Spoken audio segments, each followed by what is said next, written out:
Good morning, students. This is our class 6th of advertisement, and today we are going to learn to let, और we can say जो घर किराए पे देना होता है ना, तो उसके बारे में हम लोग पढ़ेंगे। सबसे पहले उसके एसेंशियल्स की क्या ऐसी चीज़ें हैं जिसकी ज़रूरत हमको पड़ेगी लिखने के लिए, तो वो पहले हम देख लेते हैं। जब हम टू लेट का एडवर्टीज़मेंट बनाते हैं तो इसके अंदर क्या स्पष्ट होता है कि घर आपका है। किसका है? घर तो आपका है। अब आप किस व्यक्ति को देना चाहते हैं, कैसे व्यक्ति को देना चाहते हैं, प्लस आप घर का किराया कितना वसूल करना चाहते हैं, ये सारी डिटेल्स जो हैं ये आपको लिखनी है। पहली बात तो जब आप ऐड बनाएं तो आपको ये लिखना है कि आपका घर किस प्रकार का है, सिंगल है, 2 BHK है ना, इंडिपेंडेंट है, ये सारी चीज़ें लिखनी है। उसके बाद में आता है आपके लोकेशन एंड सराउंडिंग, कि आपका घर कहाँ है, स्थित है, और उसके आसपास का वातावरण कैसा है। और फिर आपको इसके अंदर ये लिखना होता है कि घर में कमरे एंड एक वर्ड आ रहा है एमिनिटीज़, क्या क्या सुविधाएं हैं, फैसिलिटीज़ क्या है। और फिर आता है रेंट, एक्सपेक्टेड, और फिर वही contact address and mobile number. तो ये जो हम जानकारी दे रहे हैं ना, ये किसके लिए आती है? ये आती है आपके टू लेट के लिए। टू लेट का मतलब होता है कि घर किराए पर देना है। अब मैं इसको ऐसे ही रख करके आपके सामने एक टू लेट का बनाता हूँ advertisement.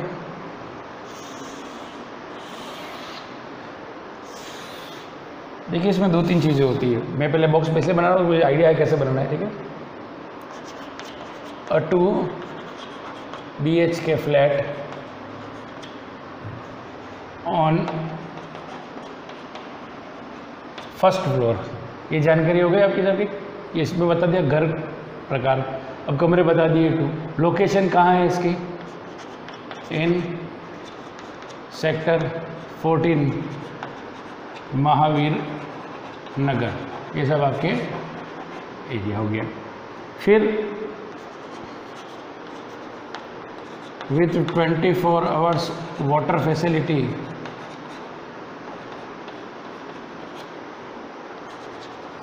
and all amenities,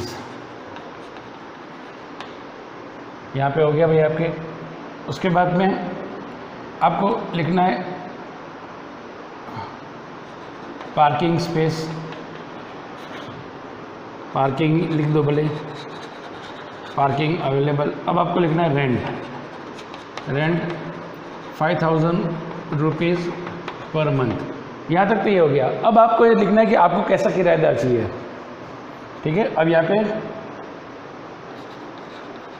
government job या ट्रांसफरेबल जॉब पर्सन प्रिफरेबल का मतलब हम पहले इनको प्राथमिकता देंगे। फिर कॉन्टैक्ट राजू शर्मा, और फिर यहाँ पे मोबाइल नंबर आप लिख दीजिए। ये आपका बन गया टू लेट। आया समझ में? मैं इसको एक बार आपके पूरा वीडियो वापस एक बार आपके लिए मैं बोल देता हूँ, मैं इसको आप समझते रहिए इसको। देखिए टू लेट में सबसे पहले मैंने क्या लिखा है, अ 2 BHK फ्लैट। सबसे पहले आपने घर का प्रकार बताया कि 2 BHK का फ्लैट है। फिर आपने और बताया कि वो फर्स्ट फ्लोर पे है। Then in sector 14 Mahavir Nagar with 24 hours water facility, 24 घंटे पानी की सुविधा है, एंड ऑल एमिनिटीज़, सारी और सुविधाएं हैं। फिर उसमें पार्किंग दे दिया आपने। Available, rent 5000 rupees per month, government job, transferable job person preferable, contact Rajiv Sharma. अब इसमें जो आप देख रहे हो कि आपको क्या इसमें नया एडिशन करना है। नया एडिशन इन सेंस आपको ये देखना है कि क्या नए वर्ड्स इसमें आते हैं। तो टू लेट में जब हम बात करते हैं, टू लेट की बात करेंगे तो इसमें कुछ वर्ड्स आएंगे, रेंट एक्सपेक्टेड अनुमानित, या रेंट नेगोशिएबल,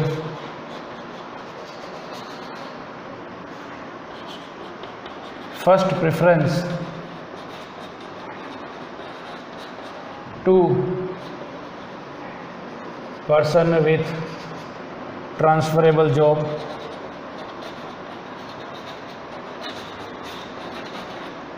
ठीक है। और उसके अंदर अपने वर्ड आया अपने एमिनिटीज़, AMENITIES। एमिनिटीज़ का मतलब होता है सारे आराम की सुख सुविधा।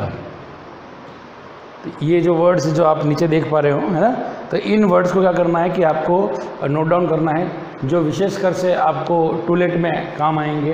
टू लेट का मतलब भी यही होता है कि आप कैसे किसको किराए पर देना चाहते हैं। अब सपोज़ आप देना चाहते हैं, आपका खाली पड़ा हुआ कोई प्लॉट है, ठीक है, अब आप उसको देना चाहते हैं तो आप क्या कैसे बनाएंगे, ठीक है। अब इसको मैं चेंज करके बना रहा हूँ मैं, देखिए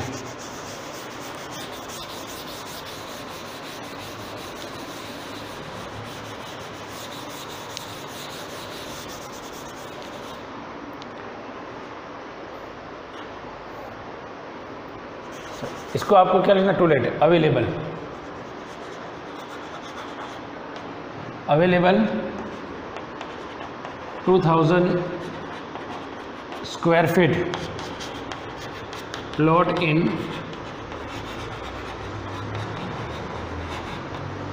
industrial area for commercial purpose, purpose अब यहाँ पर ब्लैंक में लिखना है, स्क्रैप बिजनेस या स्क्रैप लिख दीजिए भंगार के लिए, गैराज है ना, स्टोर हाउस, ये इन पर्पस के लिए वो प्लॉट उपलब्ध है। अब इसके अंदर क्या लिखना पड़ेगा, with road on two sides, दो तरफ रोड है, इजी ट्रांसपोर्टेशन, ठीक है, with 24 hours water and power supply. बस अब यहाँ पे आ गया। फॉर मोर डिटेल्स या रेंट जो भी लिख करके आप उसका इसमें लिख दीजिए। फिर मोर डिटेल्स कॉन्टैक्ट, किसी का कॉन्टैक्ट नंबर दे दीजिए या एड्रेस दे दीजिए, तो आपका काम आसान हो जाएगा। तो इस तरीके से क्या होगा कि आप जो है एक टू लेट का ये पूरा का पूरा बना पाएंगे। तो इसके अंदर हमको अपने को किराए पे अपने लिए क्या है अपने पास में, उसका डिटेल्स ज़्यादा डीप में देना है, ठीक है। तो एक बार मैं हट जाता हूँ, आप देख लीजिए इसके अंदर जो इसके मेन डिटेल्स है, ये वाली सब डिटेल्स, ये आपको क्लियर होना बहुत ज़रूरी है। ये डिटेल्स जब तक क्लियर नहीं होगी तब तक आगे नहीं कर पाएंगे, ठीक है। तो ये आज आप कर लीजिए। हमारी जो अगली क्लास होगी उसके अंदर हम लोग जाएंगे एकोमोडेशन वांटेड, ये तो किराए का है, किराए पे देना है। अगले वाली क्लास में हम जाएंगे किराए पर लेना है, हमको चाहिए। तब तक इसको आप एक बार अच्छे से नोट डाउन कर लीजिए। Okay, till then good bye.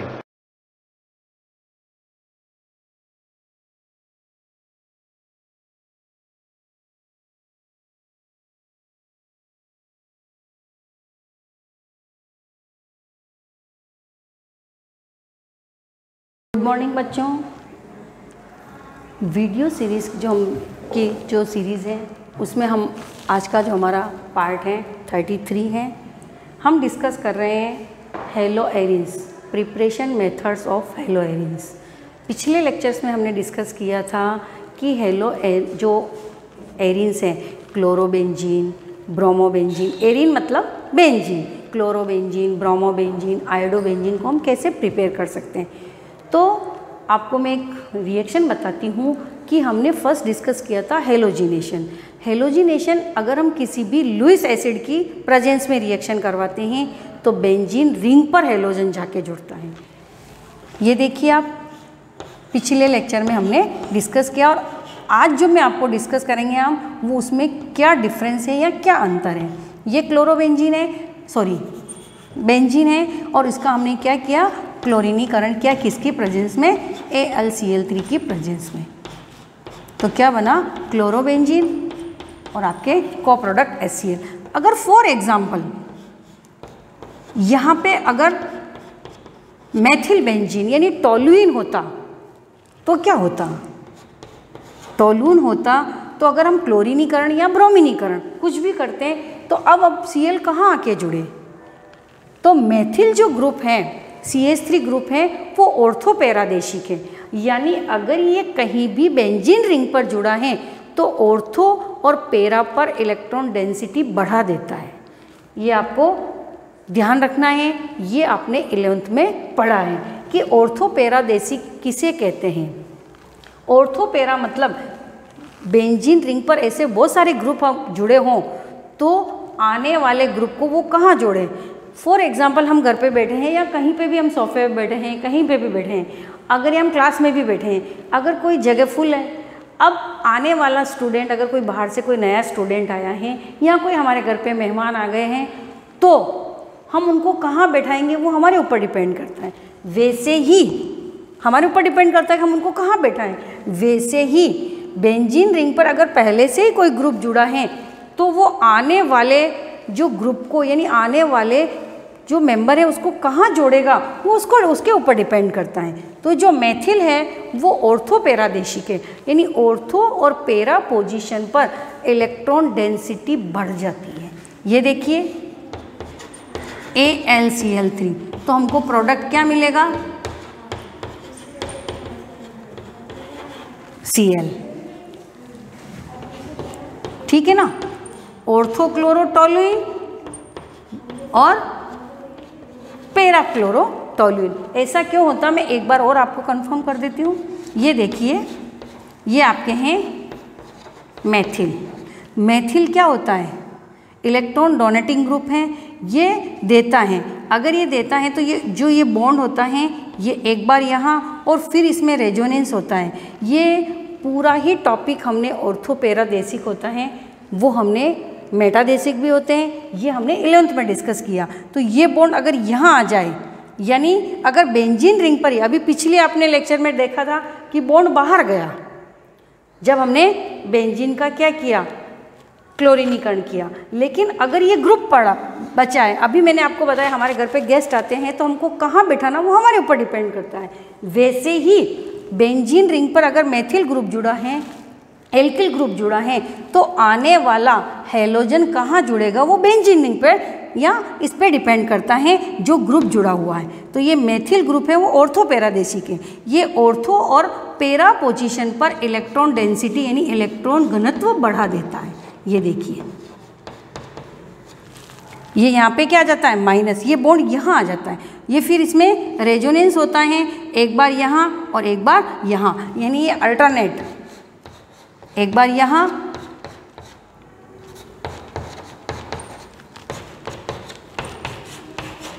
ये आपके 11th का टॉपिक है।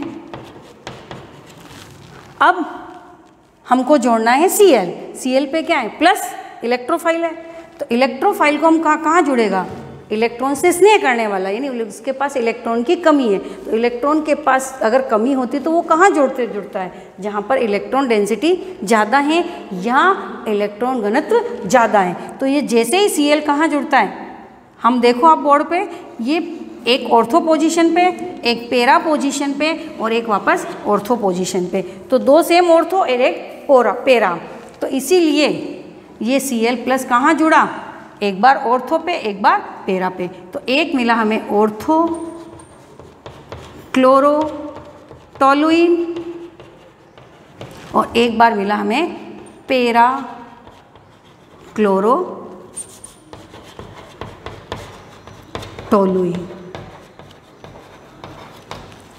ठीक है, ये हमने किसकी प्रेजेंस में रिएक्शन करें, AlC।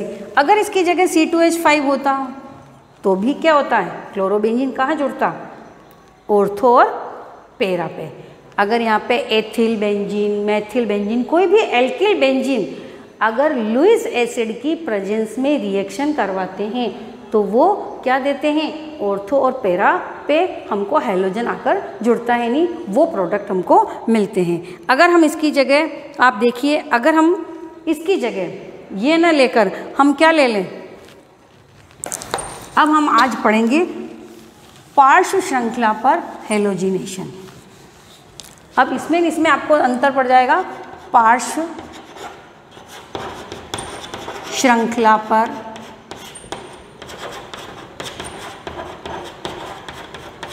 हैलोजनीकरण,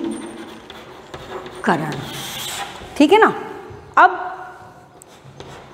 हम यहाँ बेंजीन की रिएक्शन, अगर यहाँ पे कोई भी मेथिल ग्रुप है यानी एल्किल बेंजीन है, अगर हम इसकी रिएक्शन किसके साथ कराते हैं, Cl2, लेकिन हम किसकी प्रेजेंस में कराते हैं, सनलाइट की प्रेजेंस में। सूर्य की प्रेजेंस में अगर हम रिएक्शन कराते हैं, यहाँ पे हमने अपनी लिया है लुईस एसिड ना, लेकिन हमने क्या किया, प्रकाश की प्रेजेंस में यानी सनलाइट की प्रेजेंस में अगर रिएक्शन करवाते हैं तो जो एल्किल बेंजीन है उसमें क्या हो जाता है, अब ऑर्थो पैरा पर न जुड़कर कहाँ जुड़ते हैं, वो एल्किल पर ग्रुप पर। आप देखिए ये क्या बन जाता है, यहाँ जुड़ता है। पिछली वाली रिएक्शन और इस रिएक्शन में आपको अंतर पता चल गया होगा। अगर मैं यहाँ पर AlCl3 यानी लुईस एसिड लेती हूँ तो मुझे ऑर्थो और पैरा प्रोडक्ट मिलते हैं। ये देखिए डिफरेंस। और अगर मैं यही रिएक्शन किसकी प्रेजेंस में कराती हूँ, सनलाइट की प्रेजेंस में क्लोरीनीकरण करवाती हूँ, तो क्या प्रोडक्ट मिलता है, बेंजल क्लोराइड।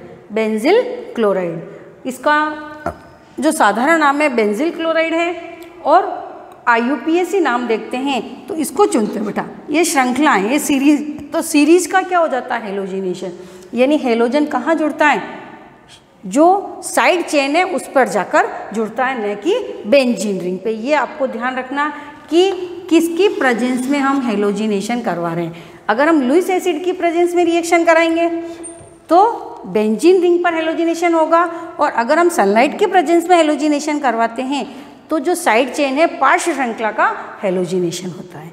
तो ये इम्पोर्टेंट है। अगर हम पार्श्व श्रृंखला पे करा रहे हैं तो सबसे पहले क्या बना, इसका IUPAC नाम हो जाएगा, इसको मेन मानेंगे बेटा। इसको हम क्या मानते हैं, प्रतिस्थापी यानी सब्सटेंट्स, और इसको भी क्या मानते हैं, सब्सटेंट। तो ये क्या हो गया, फेनिल क्लोरोमेथेन या क्लोरोफेनिल मेथेन, ठीक है। अगर इसका हम वापस करवाएं और करवा सकते हैं, अगर इसको क्लोरीन के आधिक्य में करवाएं, अगर हम क्लोरीन कम लें और टोल्यूइन का क्या करवाएं, क्लोरीनेशन। ये आप और देखिए ढंग से एक बार अच्छे से। अगर हम क्लोरीन कम लें और सनलाइट के प्रेजेंस में रिएक्शन कराते हैं तो हमको क्या मिलता है, बेंजिल क्लोराइड, ठीक है। बेंजिल क्लोराइड मिलता है और HCl मिलता है। लेकिन अगर हम क्या ले लें, एक्सिस ले लें Cl2 का, Cl2 क्या ले लें, आधिक्य ले लेते हैं, तो जो और H बने हैं वो भी हट जाते हैं और उसका क्या हो जाता है, हेलोजिनेशन। यानी क्या बन जाता है, ये एक H और दो H जुड़े हुए हैं तो एक H और निकल जाता है और क्या बन जाता है,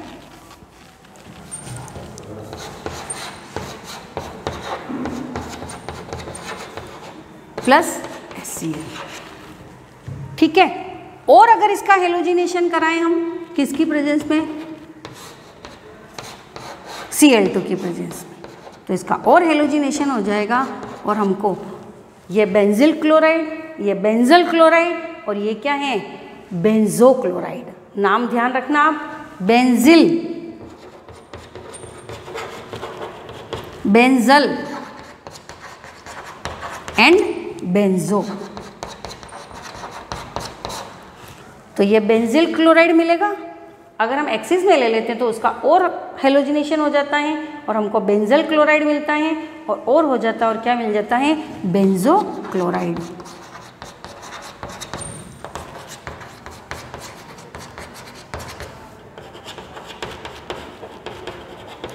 इसका नाम है क्लोरोफेनिल मेथेन, इसका नाम है डाइक्लोरोफेनिल मेथेन, इसका नाम है ट्राइक्लोरोफेनिल मेथेन। इसको हम जब IUPAC लेते हैं नाम में तो इसको हम क्या मानेंगे, प्रतिस्थापी, और इसको भी क्या मानेंगे, प्रतिस्थापी। यानी ये कंडीशन ये है बेटा। तो 1 2 3 ट्राइक्लोरो, और ये फेनिल, और ये कार्बन को हम क्या बोलते हैं, एक कार्बन को क्या बोलते हैं, मेथ, और चारों बॉन्ड हो तो अपन जो होते हैं सेटिस्फाइड होते हैं सिंगल बॉन्ड से, तो हम उसको क्या मानते हैं, एल्केन। तो ये हो जाएगा ट्राइक्लोरोफेनिल मेथेन। ये है, ये कंडीशन है, एक H, एक Cl और ये एक Cl, तो 2 Cl हो गए, डाइक्लोरोफेनिल मेथेन। ये हैं, ये कंडीशन है, तो ये क्या हो जाएगा, क्लोरोफेनिल मेथेन। तो ध्यान रखना कि अगर हम सनलाइट की प्रेजेंस में एल्किल बेंजीन का क्लोरीनेशन करते हैं तो हम क्या होता, साइड चेन यानी एल्किल ग्रुप का क्या होता है, एल्किल ग्रुप के जो होते हैं उस कार्बन पर जाकर क्या जुड़ते हैं, हैलोजन जुड़ते हैं, यानी पार्श्व श्रृंखला का हैलोजिनेशन हो जाता है। तो ये इम्पॉर्टेंट है आपके।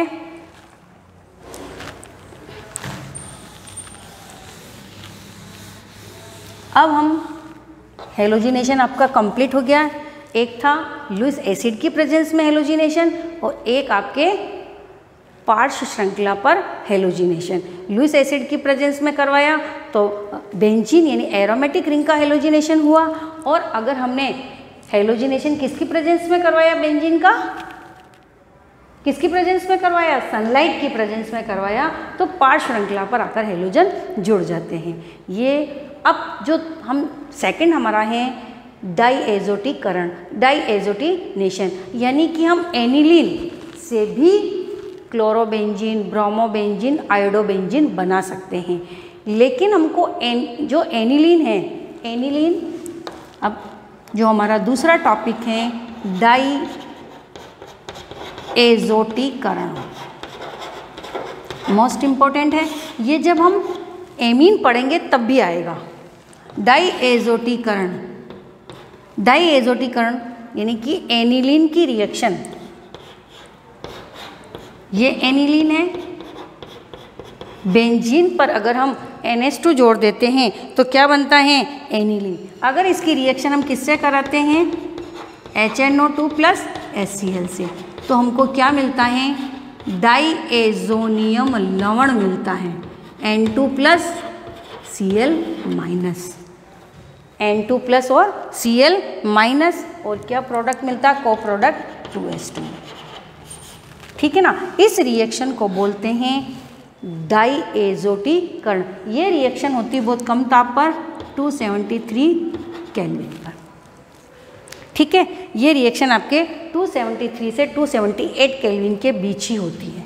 अगर ध्यान रहे तो ठीक, 278, 73, अगर आपको याद रह जाता है तो 273 टू 278 केल्विन के बीच अगर हम एनिलीन की रिएक्शन नाइट्रस एसिड, HNO2 को क्या बोलते हैं, नाइट्रस एसिड की प्रेजेंस में करवाते हैं तो क्या बनता है, डाईएज़ोनियम सॉल्ट बनता है। ये N2 प्लस और Cl माइनस। ठीक है, इसकी जो रिएक्शन होती है, ये एक ध्यान रखना बेटा, HNO2 जो होता है वो लैब में स्टेबल नहीं है, इसको हमको उसी टाइम बनाना पड़ता है जिस टाइम हमको एनिलीन की रिएक्शन करवानी होती है। तो HNO2 की कैसे बनता है, NaNO2 प्लस HCl। अगर हम इसकी रिएक्शन कराते हैं तो क्या बन जाता है, HNO2 प्लस NaCl। तो ये ध्यान रखना कि नाइट्रिक एसिड लैब में प्रेजेंट रह सकता, लेकिन नाइट्रस एसिड को हमको रिएक्शन में ही बनाना पड़ता है। तो एनिलीन रिएक्शन विथ किससे रिएक्ट करती है, नाइट्रस एसिड एंड HCl, और फॉर्म बन करती है डाईएज़ोनियम सॉल्ट। डाईएज़ोनियम सॉल्ट आप ऐसे भी लिख सकते हैं, N2Cl माइनस। ये हम एनिलीन में भी डिस्कस करेंगे। और अगर आप कहोगे मैडम हम पढ़ सकते हैं, तो इसका ये स्ट्रक्चर होता है। इस N पे क्या आता है प्लस और Cl पे क्या आता है माइनस, ये इसका स्ट्रक्चर होता है। लेकिन हम जनरली क्या होते हैं जो ओपन करके रिएक्शंस में स्ट्रक्चर्स को नहीं शो करते हैं, हम डायरेक्टली शो करते हैं। तो इस डाईएजोनियम सॉल्ट से हम क्लोरोबेंजीन, ब्रोमोबेंजीन, आयोडोबेंजीन बना सकते हैं, लेकिन डायरेक्ट हम एनिलीन से हम क्लोरो, ब्रोमो एंड आयोडोबेंजीन या फ्लोरोबेंजीन प्रिपेयर नहीं कर सकते। तो ध्यान रखना, पहले आपको क्या करना पड़ेगा, एनिलीन का डाईएजोटीनीकरण करना पड़ेगा। इस रिएक्शन को डाईएजोटीकरण बोलते हैं। एनिलीन किससे रिएक्शन करता है, नाइट्रस एसिड से, HCl से, और क्या फॉर्म करता है, डाईएजोनियम सॉल्ट। तो ये आपकी डाईएजोटीकरण रिएक्शन नेम रिएक्शन से भी आ सकती है, या डाईएजोनियम सॉल्ट से हम हेलो एरिन्स कैसे प्रिपेयर कर सकते हैं, वो भी आपके आ सकती है। थैंक यू बच्चों।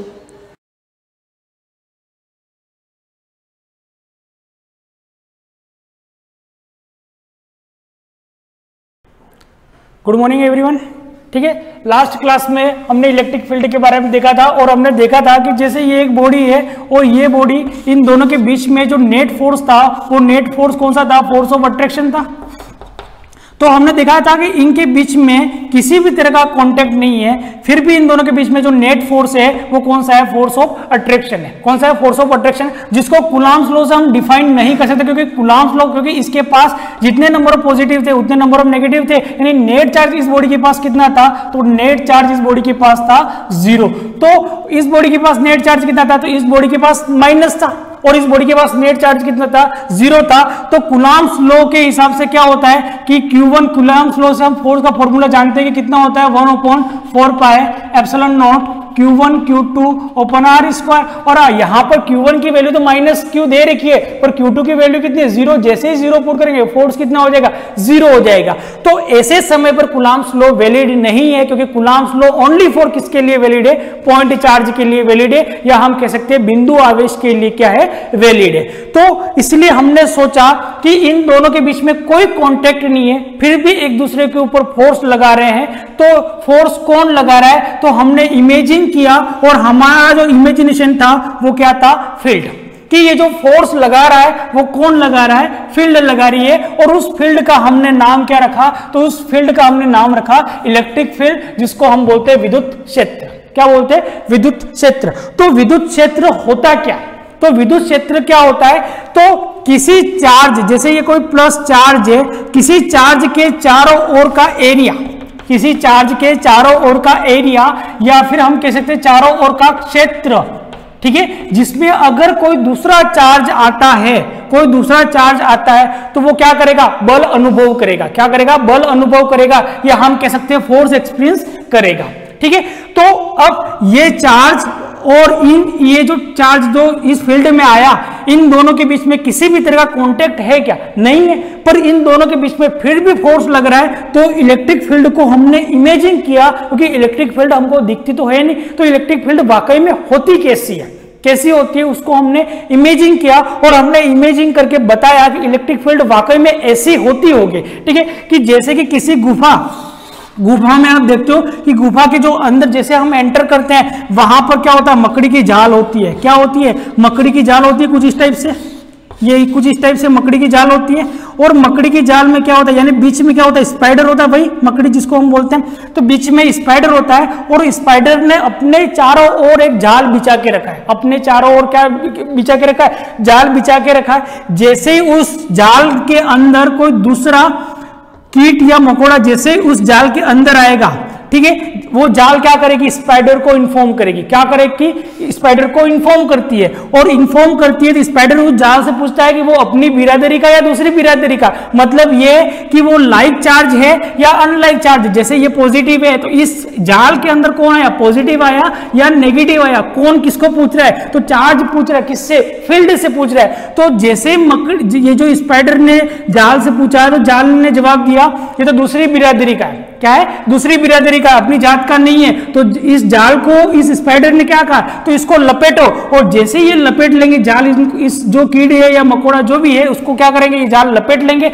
और लपेटेंगे, इसके बाद क्या करेगा स्पाइडर अपनी मुंह से उसको क्या करेगा, अपनी ओर खींच लेगा। मतलब ये होता है कि जैसे अपनी जात का नहीं है, उसने बोला, फील्ड ने इन्फॉर्म किया किसको, चार्ज को, यानी ये कौन सा, ये प्लस है, ये कौन सा होगा, माइनस होगा, तो इसने क्या किया, इसको अपनी तरफ खींच लिया। यानी वो क्या, यहां पर जो फोर्स लगाया वो किसने लगाया, स्ट्रिंग ने लगाया, इस जाल ने फोर्स लगाया, खींचा, ठीक है, और खींच के इसने क्या किया, अपनी तरफ इसको खींच लिया, ठीक है। तो जैसे अगर ये जात का होता है, यानी कोई दूसरा स्पाइडर होता है, वो क्या करता है, इसको भगा देता। भगा देने का मतलब क्या है कि स्पाइडर अपनी मुख से, अपने मुंह से क्या करता है, जाल को लंबा करता, और लंबा करके इसको अपने एरिया से, अपने जो रीजन है, अपना जो स्पेस है, उस स्पेस से क्या कर देता, बाहर कर देता। तो हमने इमेजिन किया कि इलेक्ट्रिक फील्ड वैसी है जैसे ही मकड़ी की जाल है या स्पाइडर की जो नेट है उसकी जैसे ही क्या है, इलेक्ट्रिक फील्ड है। अगर उसमें कोई सेम आता है, लाइक चार्ज आता है, तो उसको क्या कर देता है, अट्रैक्ट करता है, और जो अनलाइक आता है तो उसको क्या कर देता है, रिपल करता है, ठीक है। तो हमने इमेजिन किया कि जो इलेक्ट्रिक फील्ड है हमारी वो कैसी है, तो एक चार्ज के चारों ओर का स्पेस है, ठीक है, और उस स्पेस में अगर कोई दूसरा चार्ज आता है, उस स्पेस में या उस एरिया में कोई अगर दूसरा चार्ज आता है, तो वो एक तरह का फोर्स एक्सपीरियंस करता है। क्या करता है, फोर्स एक्सपीरियंस करता है, और वो जो फोर्स एक्सपीरियंस करता है वो फोर्स किसके बराबर होता है, वो फोर्स कौन सा होता है, कूलॉम फोर्स के बराबर होता है, क्योंकि हमने बिंदु आवेश के लिए या पॉइंट चार्ज के लिए कूलॉम फोर्स का फॉर्मूला पढ़ा है, कितना होता है, 1/4πε0 Q1 Q2/r², ठीक है। तो हम इसकी डेफिनेशन पहले लिख लेते हैं कि डेफिनेशन क्या होती है। तो पहले हम हिंदी में लिख लेंगे क्योंकि हिंदी वालों को भी समस्या आ रही है। किसी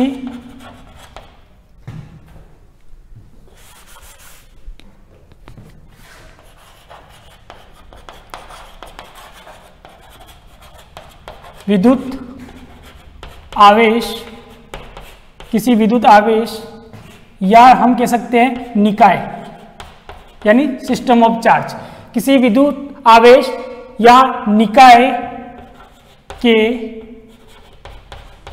चारों ओर का वह क्षेत्र जिसके अंतर्गत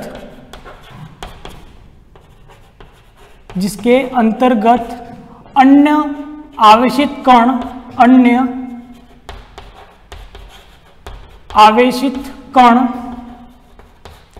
अपनी प्रकृति के अनुसार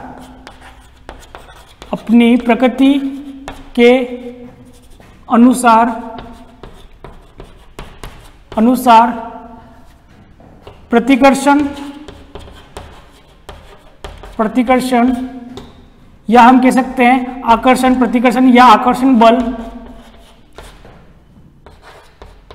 प्रतिकर्षण या आकर्षण बल का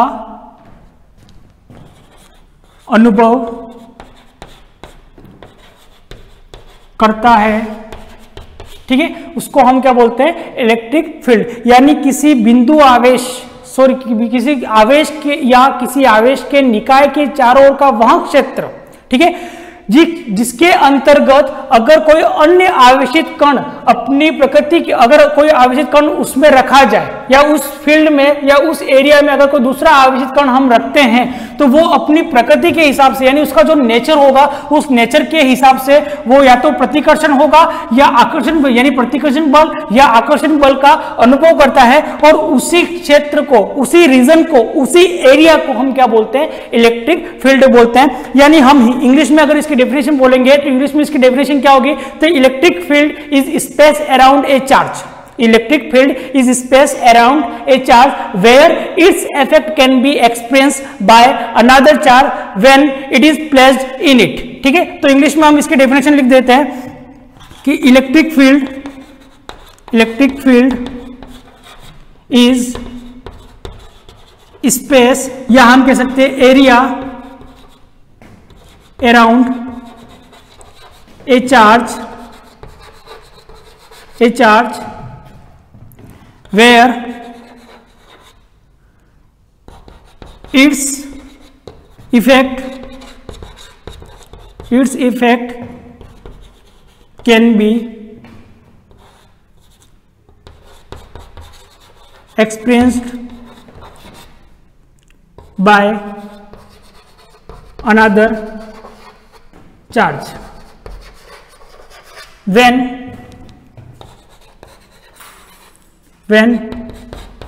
it is placed in it। ठीक है, मतलब क्या होता है कि इलेक्ट्रिक फील्ड क्या होता है, तो इलेक्ट्रिक फील्ड क्या है, तो electric field is space around a charge. Space भी कह सकते हैं हम और एरिया भी कह सकते हैं कि किसी चार्ज के चारों ओर का जो एरिया है या चारों ओर का जो स्पेस है, तो इलेक्ट्रिक फील्ड इज स्पेस या area around a charge where its effect can be experienced by another charge when it is placed in it। यानी क्या होता है कि ये कोई चार्ज है, इसने अपने चारों ओर एक इफेक्ट क्रिएट करके रखा है, इसने अपने चारों ओर एक एरिया में और एक स्पेस में अपना एक इफेक्ट क्रिएट करके रखा है। अगर इस इफेक्ट में, इस एरिया में, इस स्पेस में अगर कोई दूसरा चार्ज अगर यहां पर आता है तो वो एक तरह का फोर्स अनुभव करता है। ठीक है, और वो जो फोर्स अनुभव करता है वो फोर्स कौन लगा रहा है, फील्ड लगा रहा है। तो इसका मतलब हम उस फील्ड को क्या बोलते हैं, इलेक्ट्रिक फील्ड। तो हिंदी में इसको समझना चाहो तो किसी विद्युत आवेश या निकाय के चारों ओर का वह क्षेत्र जिसके अंतर्गत अन्य आवेशित कण अपनी प्रकृति के अनुसार प्रतिकर्षण या हम कह सकते हैं आकर्षण बल का अनुभव करता है, उसको हम क्या बोलते हैं, विद्युत क्षेत्र बोलते हैं। क्या बोलते हैं, विद्युत क्षेत्र बोलते हैं। तो अब हम देखेंगे कि जैसे कि ये चार्ज है, इसने चारों ओर क्या बनाया, विद्युत क्षेत्र बनाया।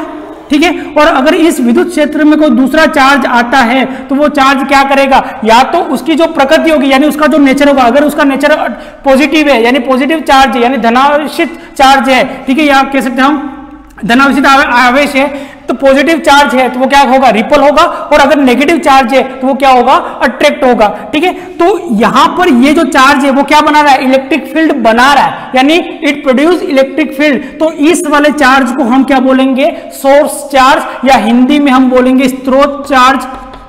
ठीक है, स्रोत चार्ज बोलेंगे इसको, या स्रोत आवेश।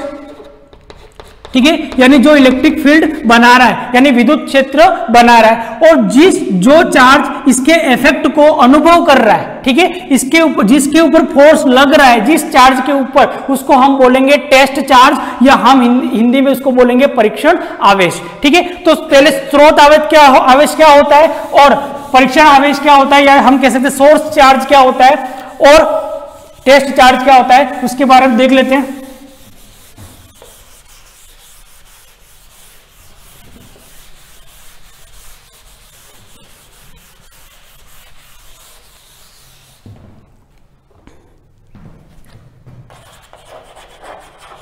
Source charge,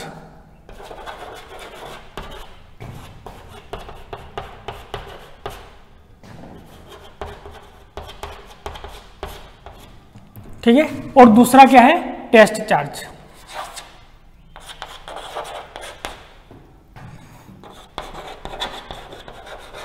test charge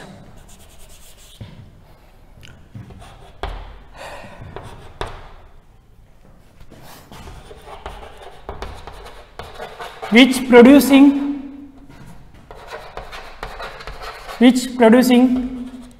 electric field is called source charge। ठीक है, हिंदी में क्या बोलेंगे, जो विद्युत क्षेत्र बनाता है उसको हम क्या बोलेंगे, स्रोत चार्ज बोलेंगे। और स्रोत चार्ज का जो मान होता है वो हमेशा कैसा होता है, ज्यादा होता है। क्या होता है, ज्यादा होता है। और जो स्रोत चार्ज होता है वो हमेशा क्या करता है, बल आरोपित करता है। क्या करता है, बल आरोपित करता है। तो इसकी तीन कंडीशन क्या होगी कि ये क्या करता है, एक तो इलेक्ट्रिक फील्ड बनाता है या हम कहते हैं विद्युत क्षेत्र बनाता है। दूसरा हम कह सकते हैं कि ये क्या करता है, बल आरोपित करता है, हमेशा क्या करता है, बल आरोपित करता है। और तीसरा हम क्या कह सकते हैं इसके बारे में कि इसके ऊपर जो आवेश का मान होता है या इसके ऊपर जो चार्ज की जो वैल्यू होती है वो कैसी होती है, ज्यादा होती है। ठीक है, अब दूसरा टेस्ट चार्ज। ठीक है, टेस्ट चार्ज क्या होता है, जो इलेक्ट्रिक फील्ड इसने बनाई, सोर्स चार्ज ने जो इलेक्ट्रिक फील्ड बनाई उस इलेक्ट्रिक फील्ड को टेस्ट करता है, यानी इसको हमने क्या बोला, परीक्षण, जिसको हम क्या बोलेंगे, टेस्ट चार्ज, या हिंदी में हम बोलेंगे परीक्षण आवेश। परीक्षण आवेश। हिंदी में क्या बोलते हैं, परीक्षण आवेश। तो इसने जो सोर्स चार्ज ने अपने चारों ओर जो इफेक्ट क्रिएट किया है, उस इफेक्ट को ये क्या करता है, टेस्ट करता है। इसीलिए हम क्या करते बोलते हैं इसको, टेस्ट चार्ज। तो टेस्ट चार्ज हमेशा क्या करता है, तो ये बल को अनुभव करता है। क्या करता है, बल को अनुभव करता है, अनुभव करता है। ठीक है, इस पर जो आवेश का मान होता है, आवेश का मान अल्प होता है, यानी इस पे आवेश का जो मान होता है वो कैसा होता है, कम होता है। ठीक है, और ये हमेशा क्या करता है, बल को अनुभव करता है, बल को अनुभव करता है। इस पर आवेश का मान कैसा होता है, कम होता है। ठीक है, तो ये दो चीजें कि जो टेस्ट चार्ज है या परीक्षण आवेश है वो हमेशा क्या करता है, बल को अनुभव करता है, और जिस पर आवेश का जो मान होता है वो कैसा होता है, कम होता है। और तीसरा हम कह सकते हैं कि ये जो आवेश होता है, जो परीक्षण आवेश होता है, वो हमेशा धन आवेश होता है। क्या होता है, धन आवेश होता है, यानी पॉजिटिव चार्ज होता है, धन आवेश। क्या होता है, पॉजिटिव चार्ज। अब पॉजिटिव चार्ज क्यों होता है, तो पॉजिटिव हमेशा जो टेस्ट चार्ज होगा उसको हम कौन सा लेंगे, पॉजिटिव चार्ज लेंगे, यानी धन आवेश होगा। और वो धन आवेश कैसा होगा, इकाई धन आवेश होगा, यानी यूनिट चार्ज होगा, यूनिट पॉजिटिव चार्ज होगा, जिसको हम कह सकते हैं इकाई धन परीक्षण आवेश। क्या बोलेंगे हिंदी में, इकाई धन परीक्षण आवेश, और हिंदी में बोलेंगे यूनिट पॉजिटिव चार्ज। ठीक है, तो ये जो टेस्ट चार्ज होगा हमारा कैसा होगा, इकाई धन परीक्षण आवेश होगा, और इंग्लिश में इसको बोलेंगे यूनिट पॉजिटिव चार्ज बोलेंगे। और इसको पॉजिटिव हमने क्यों लिया, तो पॉजिटिव लेने के पीछे का कारण क्या है, तो हम जानते हैं कि अगर ये कोई एक बॉडी है, ये कोई बॉडी है और ये दो बॉडी है, तो इसके पास अगर पॉजिटिव चार्ज है और इसके पास अगर नेगेटिव चार्ज है, तो हमने देखा था कि पॉजिटिव चार्ज का जो मास होता है वो क्या होता है, कम होता है कंपेयर टू नेगेटिव चार्ज। क्योंकि हमने देखा था इसके अंदर इलेक्ट्रॉन निकल के इसके अंदर गया तो कितना 9.1 मल्टीप्लाई 10⁻³ kg मास क्या हो गया, इसका कम हो गया। और वो मास किसके अंदर गया, इसके अंदर, यानी जो नेगेटिवली चार्ज बॉडी होती है वो कैसी होती है, हेवी होती है, किससे, पॉजिटिवली चार्ज बॉडी। तो इसलिए हम जो धन आवेश लेंगे, जो टेस्ट चार्ज लेंगे, जो परीक्षण आवेश लेंगे, वो हमेशा कौन सा होगा, कौन सा होगा, पॉजिटिव, या हम कह सकते हैं उसको धन आवेश। ठीक है, अब हम देखते हैं कि जैसे कि कोई एक टेस्ट चार्ज है और कोई एक सोर्स चार्ज है।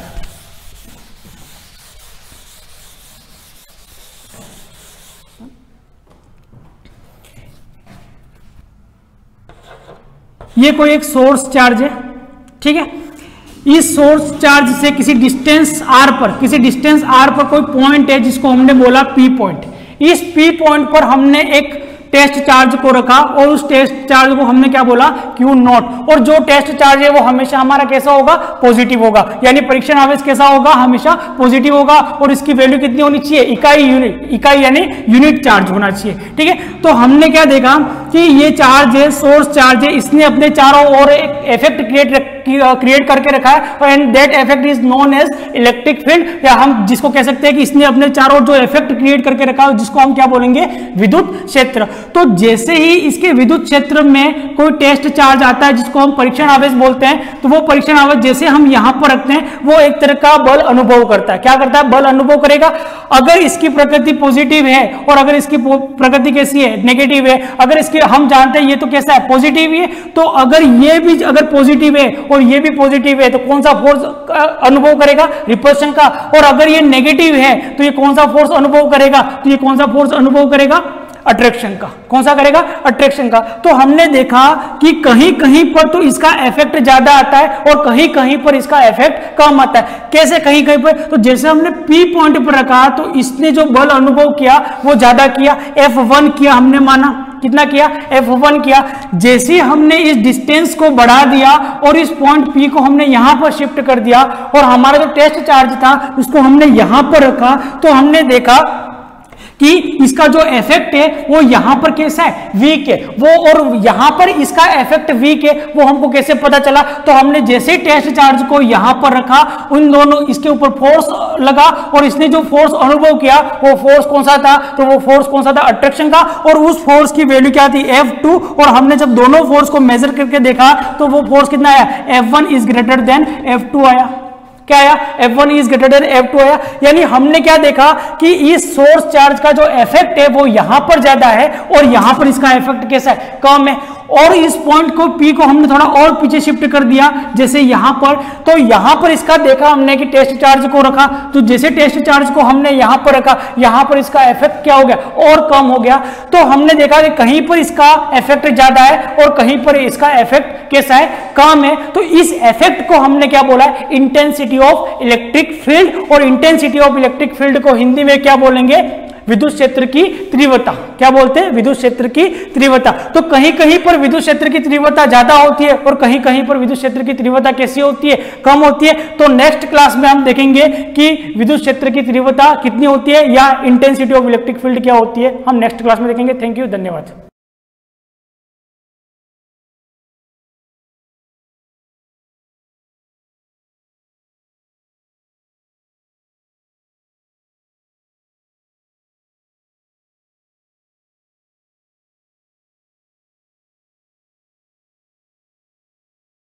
गुड मॉर्निंग एवरीवन, सभी को सुप्रभात। कल हमने एक नया लेसन स्टार्ट किया था, नया अध्याय प्रारंभ किया था, मानव का उत्सर्जन तंत्र यानी एक्सक्रीशन इन ह्यूमन बीइंग या एक्सक्रीटरी सिस्टम इन ह्यूमंस। ये लेसन अपन ने स्टार्ट किया था कल, है ना। और उसके बारे में अपन ने उत्सर्जन की परिभाषा और उत्सर्जन के आधार पर जीवों को अलग अलग प्रकार के भाग में बांटने का प्रयास किया था ना। और पढ़ लिया था कि उत्सर्जन के आधार पर on the basis of excretory system types of living organism या living organism according to excretory systems. तो सिस्टम के अकॉर्डिंग किस किस प्रकार के जीव होते हैं जो अलग अलग तरह का मटेरियल अपने शरीर से रिलीज करते हैं, अलग अलग तरह का एक्सक्रीटरी प्रोडक्ट बनाते हैं, एक्सक्रीशन करते हैं, उत्सर्जन करते हैं। उनके अंदर उत्सर्जन के अंग कौन कौन से होते हैं, उत्सर्जी पदार्थ कौन कौन से होते हैं, इन सभी के बारे में अपन ने डिस्कस करी थी। और थोड़ा सा हमने प्रारंभ कर दिया था। क्या प्रारंभ कर दिया था? एक तो उत्सर्जन की परिभाषा लिख दी थी और अलग अलग प्रकार के जीव जो अलग अलग प्रकार के अपशिष्ट का निष्कासन करते हैं वो थोड़ा बहुत अपन ने वर्णन कर दिया था। और क्या कर दिया था? एक तो यूरिया के आधार पर, अमोनिया के आधार पर। तो यूरिया के आधार पर अपन ने पहला लिख लिया था, तो वापस थोड़ा सा देख लेते हैं अपन अलग अलग प्रकार के जीव कौन कौन से थे, क्योंकि किसी ने क्लास मिस कर दी हो तो फिर से मैं एक बार थोड़ा सा इसको आपको हाईलाइट करा दूं।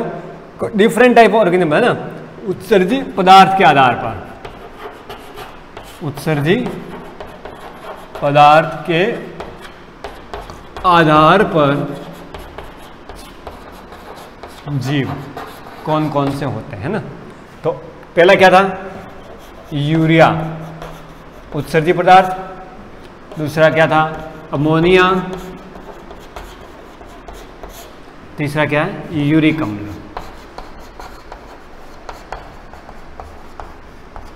ठीक है, यूरिया की बात अपन ने कर ली थी और क्या कर ली थी कि ये पानी में लगभग घुलनशील है, ठीक है ना। और जैसे हमारे अंदर पाया जाता है, हम जिस पदार्थ का निष्कासन करते हैं वो यूरिया होता है। अधिकतर स्थलीय जंतु होते हैं जो यूरिया का निष्कासन करते हैं। और यूरिया बनती कैसे है ये भी बताया था आपके अंदर कि मानव के अंदर जब उपापचय क्रिया होती है, मेटाबॉलिक एक्टिविटी होती है, तो हमारे शरीर में एक और अंग होता है जिसे हम लीवर कहते हैं, यकृत कहते हैं। वो यकृत बनने वाली अमोनिया को, उपापचय क्रिया से हमारे शरीर में भी अमोनिया बनती है। मैं थोड़ा सा इसको चेंज कर देता हूँ और पहले नंबर पे आपको अमोनिया दे देता हूँ, दूसरे पे यूरिया दे देता हूँ, है ना, तो सही हो जाएगा। क्योंकि पहला नंबर अपन ने अमोनिया पढ़ा था, दूसरा अपन यूरिया पढ़ रहे थे, राइट। तो ये से लिख देता हूँ मैं, है ना। तो अमोनिया के आधार पर अपन ने जब बांटा था तो क्या कहा था? इसके अंदर सरल जलीय जीव आते हैं। और क्या पढ़ा था? मोलस्का, इकाइनोडर्मेटा, पोरिफेरा, सिलेंड्रेटा, है ना, एनेलिडा, ऑर्थोपोडा, ये सारी चीजें किसमें आते हैं? इसके उदाहरण लिख देता हूँ मैं सीधा, है ना। ऑर्थोपोडा, उदाहरण याद रखना मेन है, एनेलिडा, पोरीफेरा, मछलियां, यानी कुल मिला के कौन, सरल जलीय जीव, सरल जलीय जीव। क्यों? क्योंकि ये जो अमोनिया है ये पानी में क्या है, घुलनशील है। क्या है, घुलनशील है। तो पानी में घुलनशील है तो इसको ज्यादा पानी की आवश्यकता होगी, और ज्यादा पानी की आवश्यकता कहाँ होगी, है ना, तो ज्यादा पानी की आवश्यकता वहीं मिलेगी जहां पानी होगा। तो पानी में रहने वाले सरल जीव इसके उदाहरण बन गए किसके, अमोनिया के, क्योंकि ये पानी में घुलनशील है। और इसके उदाहरण ये सारे लिख लिए थे अपन। फिर बात करी थी अपन ने यूरिया। यूरिया भी क्या है, पानी में घुलनशील है। और इसके क्या उदाहरण थे, इसके उदाहरण थे स्थलीय आवास, स्थलीय जीव, है ना। जैसे मैं एक उदाहरण लिख दूं अपना मनुष्य खुद का, क्योंकि हम क्या करते हैं, यूरिया का ही निष्कासन करते हैं। और ये यूरिया भी क्या है, पानी में घुलनशील है। क्या है, पानी में घुलनशील है, ठीक है ना। तो ये यूरिया हमारा एक्सक्रीटरी प्रोडक्ट है जिसे हम शरीर से बाहर त्याग करते हैं, ठीक है। तो अब ये यूरिया क्या होता है, बनता कैसे, वो बात कर लेते हैं। इस अमोनिया से ही हमारे शरीर में एक पार्ट होता है यकृत, वो इस अमोनिया को किस में बदल देता है, यूरिया में, ठीक है। और ये अत्यधिक विषैला है, कौन, अमोनिया। अमोनिया क्या है, अत्यधिक विषैली है, अत्यधिक विषैला पदार्थ है अमोनिया, है ना। तो ये हमारा यकृत क्या करता है, इसे कम विषैला पदार्थ, कम विषैला, कम विषैला पदार्थ यूरिया में बदल देता है। किसमें, यूरिया में। NH2CO NH2, ये याद रखना है, फॉर्मूले भी याद रखा करो। तो यूरिया में बदल देता है। और ये यूरिया, अमोनिया, यूरिक अम्ल, ये सारे मिला के मैंने क्या बात कही थी, ये सारे क्या कहलाते हैं आपके, कौन से अपशिष्ट कहलाते हैं, भूल गए। ये सब मिला के कौन से अपशिष्ट हैं, नाइट्रोजनी अपशिष्ट। क्या बोलते हैं इनको, नाइट्रोजनी अपशिष्ट पदार्थ। याद रखना आपको, भूलना नहीं है। क्या बोलते हैं इनको, नाइट्रोजनी अपशिष्ट पदार्थ है। कौन, अमोनिया, यूरिया और यूरिक अम्ल, ये तीनों नाइट्रोजनी अपशिष्ट पदार्थ होते हैं। क्लियर। तो इन्हीं नाइट्रोजनी अपशिष्ट पदार्थों को क्या बोलते हैं अपन, अमोनिया, यूरिया और यूरिक अम्ल। तो अमोनिया सबसे ज्यादा विषैली है, उससे कम विषैला यूरिया है, उससे कम विषैली यूरिक अम्ल है। ये अगर थोड़ी देर बॉडी में रह भी जाए तो कोई दिक्कत नहीं है, कोई समस्या नहीं, कोई प्रॉब्लम नहीं है। लेकिन ये शरीर में ज्यादा देर तक रहनी नहीं चाहिए। ये अगर ये रहती है तो शरीर के अंगों को खराब कर देगी। लेकिन उससे कम विषैला कौन है, यूरिया। तो हमारा यकृत क्या कर देता है, इस ज्यादा विषैले पदार्थ यानी अमोनिया को यूरिया में बदल देता है। इसलिए हम इसमें क्या आता है, मनुष्य इसके उदाहरण हो गए, खरगोश इसका उदाहरण हो गया, ठीक है। हाथी, घोड़ा, बैल, बिल्ली, ऊंट, सियार, तोता, मिट्टू, ये सब इसके उदाहरण हो गए, किसके, यूरिया के, ठीक है। इसको कम विषैले पदार्थ यूरिया में बदल देता है। फिर इसको क्या बोलते हैं, अमीनोटेलिक। इसको क्या बोलते हैं, यूरियोटेलिक, ठीक है। ये बात हो गई। अब यूरिक अम्ल पे आ जाते हैं, ठीक है। यूरिया हो गई, ये सबसे कम विषैली, सबसे कम विषैला, ठीक है। इसके उदाहरण कौन हो गए, सरीसृप या मरुस्थलीय आवास के जंतु।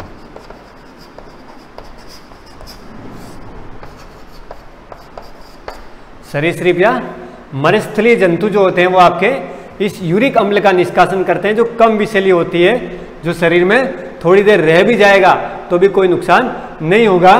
क्योंकि हम जानते हैं मरुस्थलीय जंतु या सरीसृप जो होते हैं ये आपके अधिक तापमान में रहने वाले जंतु होते हैं, जहाँ तापमान की अधिकता होती है और पानी की कमी होती है।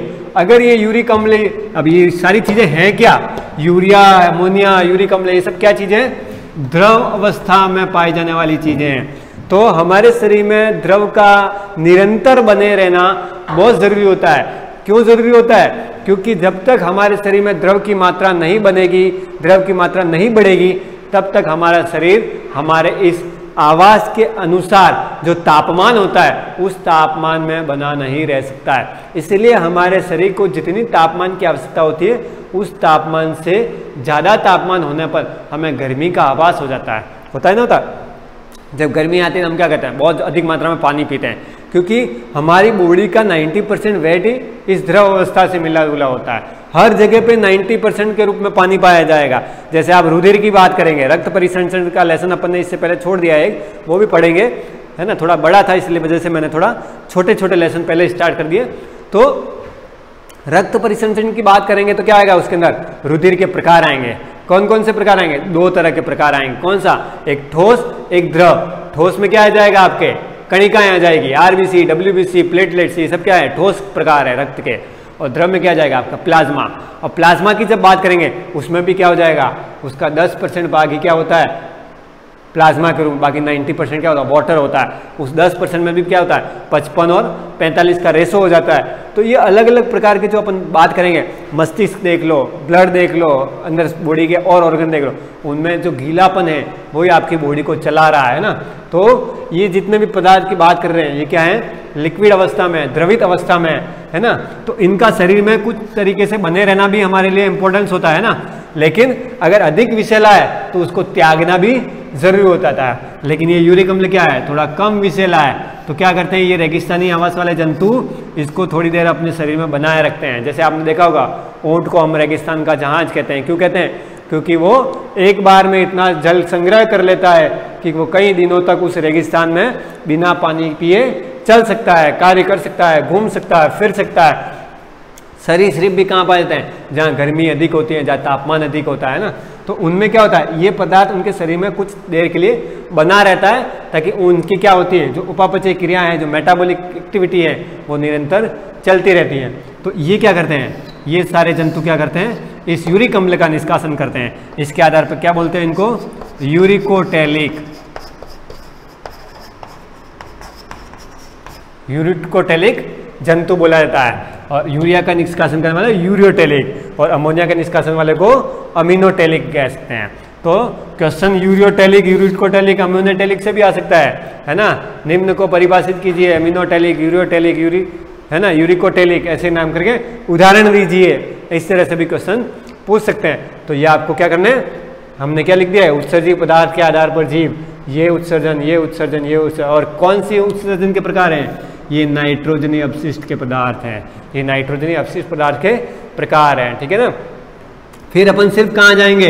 इनको पढ़ने के बाद अपन उत्सर्जी अंगों के बारे में बात करेंगे। और उत्सर्जी अंग किसके पढ़ेंगे? सिर्फ और सिर्फ मनुष्य की बात करेंगे, हमारी बात करेंगे ना। उदाहरण में सिर्फ अपन क्या ले लेंगे? एक मनुष्य। बाकी सारे जंतु तो वैसे हमारे साथ काउंट हो, क्योंकि उनका भी जो बॉडी का स्ट्रक्चर होता है, बॉडी की संरचना होती है, वो हमारे समान ही होती है। लेकिन कुछ हद तक उनमें जो ऑर्गेनल सिस्टम होता है, जो अंगों वाला सिस्टम है, संरचना है, वो हमसे थोड़ा बड़े लेवल का पाया जाता है। लेकिन वर्किंग पीरियड जो होता है, उनके कार्य करने की संरचना जो होती है, वो लगभग समान रूप से पाई जाती है। तो अपन अब बात करेंगे मानव का उत्सर्जन तंत्र, ठीक है। इसको साथ साथ में उतारते रहना है, इंतजार नहीं करना है।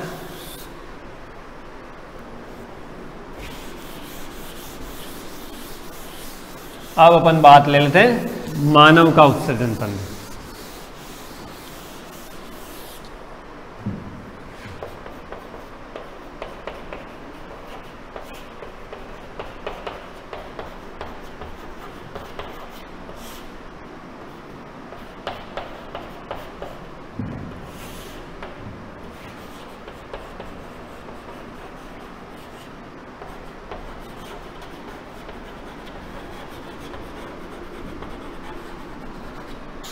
ठीक है, एक्सक्रीटरी सिस्टम ऑफ ह्यूमन, इनकी बात कर लेते हैं हम।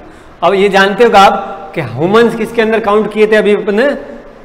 यूरियोटेलिक के अंदर ना। हम क्या करते हैं? यूरिया का निष्कासन करते हैं, वो भी अमोनिया के पश्चात। अमोनिया बनती है, अमोनिया को यकृत यूरिया में बदलता है, फिर हम यूरिया का निष्कासन करते हैं। लेकिन वो यूरिया, क्या लिख दूं मैं यहाँ? निष्कासित पदार्थ, कौन है? यूरिया हमारा, है ना। अब इस यूरिया को निष्कासित करने के लिए हमारी बॉडी की संरचना तो बनी होगी, कुछ ना कुछ अंग आएंगे। उन अंगों में क्या आएगा? देखो, अंगों का नाम क्या क्या आएंगे? सबसे पहले आएगा वृक्क, जिनको अपन क्या बोलते हैं? किडनी। ठीक है, इन वृक्क से कौन जुड़ा होगा? मूत्र वाहिनी। ठीक है, क्या बोलते हैं इनको? यूरेटर्स। फिर मूत्राशय, इनके बीच में भी बहुत सारे आएंगे, वल्लकुट आएंगे, पेल्विस आएगा, सब आएंगे, लेकिन वो इसके अंदर ही काउंट कर लिए जाएंगे, है ना। लेकिन इस वृक्क से कनेक्ट कौन होता है? मूत्रवाहिनी। मूत्रवाहिनी से कनेक्ट कौन होता है? मूत्राशय, जिसे क्या बोलते हैं? Urinary bladder.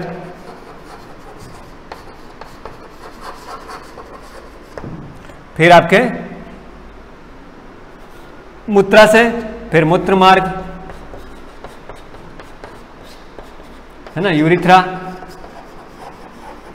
ठीक है, ये सारी चीजें क्या होगी? इस किडनी के साथ साथ में अटैच रहेगी ना, क्योंकि इसके बीच में क्या आएगा? पेल्विक आएगा, है ना।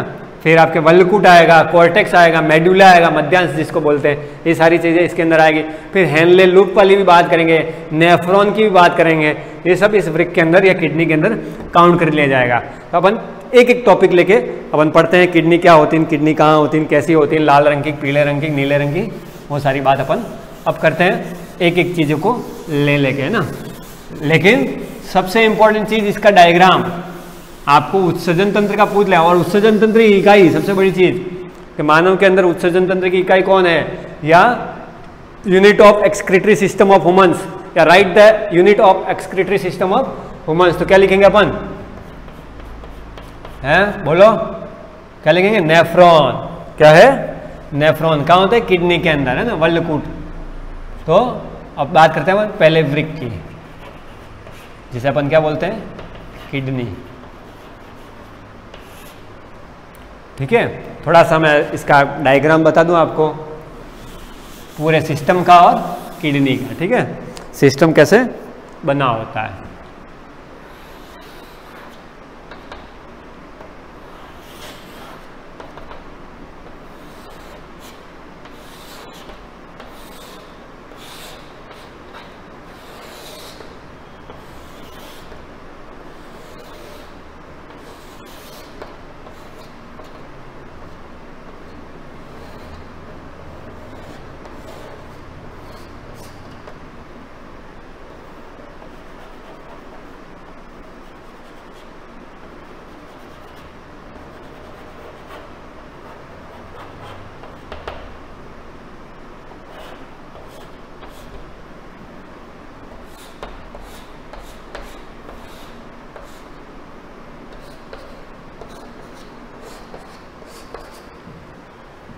ये पूरा एक सिस्टम हो गया, आपके एक्सक्रीशन का सिस्टम हो गया।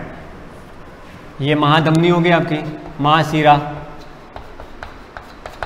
ये धमनी हो गई,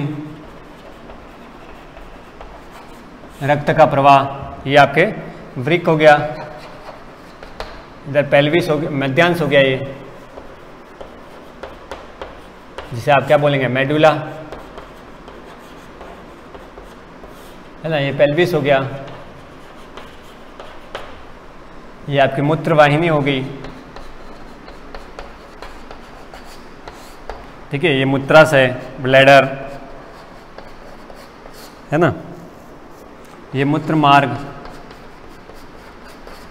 जिसे यूरिथ्रा कहा जाता है। ठीक है, इस तरह से पूरा आपके डायग्राम को आपको शो करना है। ये वृक्क की शिरा हो गई,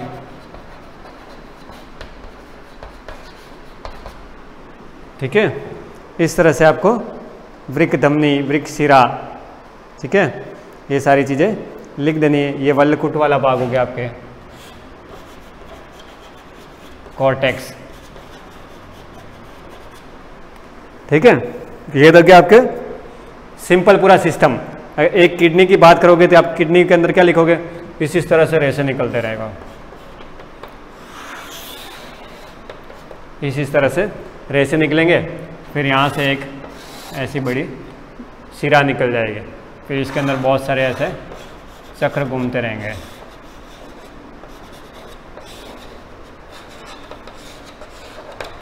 है ना, पूरा जाल जाल सा होता है ऐसे, जिसको ये क्या बोलते हैं, नेफ्रॉन का जाल, है ना। ये वृक्क शिरा वाला भाग हो गया आपके, है ना। फिर नेफ्रॉन की बात देखते हैं अपन, तो नेफ्रॉन कैसा बनता है, देखो ऐसे करके एक बकल बनता है ना, फिर यूँ घूमता रहता है ये, फिर यहाँ आके कलेक्टिंग डक्ट में जाता है, फिर ऐसे चला जाता है। तो ये आपके हेनले लूप हो गया, ये आपके क्या हो गया, कलेक्टिंग वाला भाग हो गया, ये कलेक्टिंग डक्ट हो गया, ठीक है। इस तरह से आपके नेफ्रॉन की संरचना भी बनती है। लेकिन फर्स्ट अपन इस चीज़ को देखेंगे, क्योंकि सिस्टम की बात करें अपन तो सिस्टम ये है। अब ये क्या है कि आपका ब्लड सर्कुलेटरी सिस्टम जो चलता है आपकी बॉडी के अंदर, ठीक है, उस ब्लड सर्कुलेटरी सिस्टम के दौरान क्या होता है कि जो भी आपके अपशिष्ट पदार्थ बनेंगे वो ब्लड के साथ साथ में बॉडी के अंदर घूमते रहेंगे, उन्हीं के माध्यम से वो सारा पदार्थ यहाँ तक पहुँचेगा। तो इस तरह से आपको पहले एक डायग्राम को समझना है, फिर आप उस प्रोसीजर को समझ पाओगे। तो जब भी अपनी नेक्स्ट क्लास होगी अपन क्या करेंगे, सबसे पहले इस डायग्राम की बात करेंगे, डायग्राम से ही इस किडनी और वृक्क को पढ़ेंगे, ठीक है। तो जब भी अपनी नेक्स्ट क्लास होती है अपने डायरेक्टली यहीं से स्टार्ट करेंगे। तब तक के लिए गुड बाय।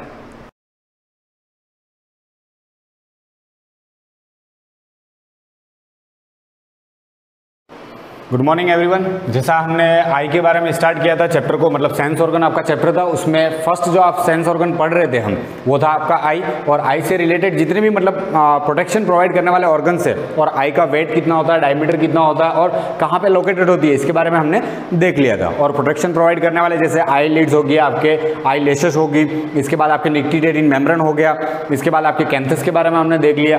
इसके बाद उससे रिलेटेड जो ग्लैंड्स होती है, जैसे टीयर ग्लैंड से आपकी आईब्रो के बारे में देख लिया, लैक्राइमल ग्लैंड जिसको हम टीयर ग्लैंड्स भी कहते हैं। इसके बाद हमने मेबोमियन ग्लैंड के बारे में देखा, जिसको हमने मॉडिफाइड ऑयल ग्लैंड भी कहा जाता है उसको। और इसके बाद जीज ग्लैंड और मोल ग्लैंड कहाँ पे प्रेजेंट होती है वो भी हमने देख लिया था। आज हम देखेंगे आप ह्यूमन आई का स्ट्रक्चर, मतलब स्ट्रक्चर ऑफ ह्यूमन आई। तो आज का जो टॉपिक है हमारा वो क्या है, स्ट्रक्चर ऑफ ह्यूमन आई। तो ह्यूमन आई के स्ट्रक्चर की बात करें तो इसके अंदर मेनली 3 पार्ट होते हैं। कितने पार्ट होते हैं, 3 पार्ट। आउटर से इनसाइड हम जाएंगे तो जो आउटर मोस्ट पार्ट होता है, मतलब ह्यूमन आई का जो स्ट्रक्चर की बात करें 3 पार्ट्स के अंदर डिवाइड होता है। तो जो आउटर मोस्ट पार्ट होता है इसके अंदर वो क्या कहलाता है, फाइब्रस ट्यूनिक। क्या कहलाता है, फाइब्रस ट्यूनिक। इसके बाद मिडिल वन जो पार्ट होता है आपका वो कहलाता है वेस्कुलर,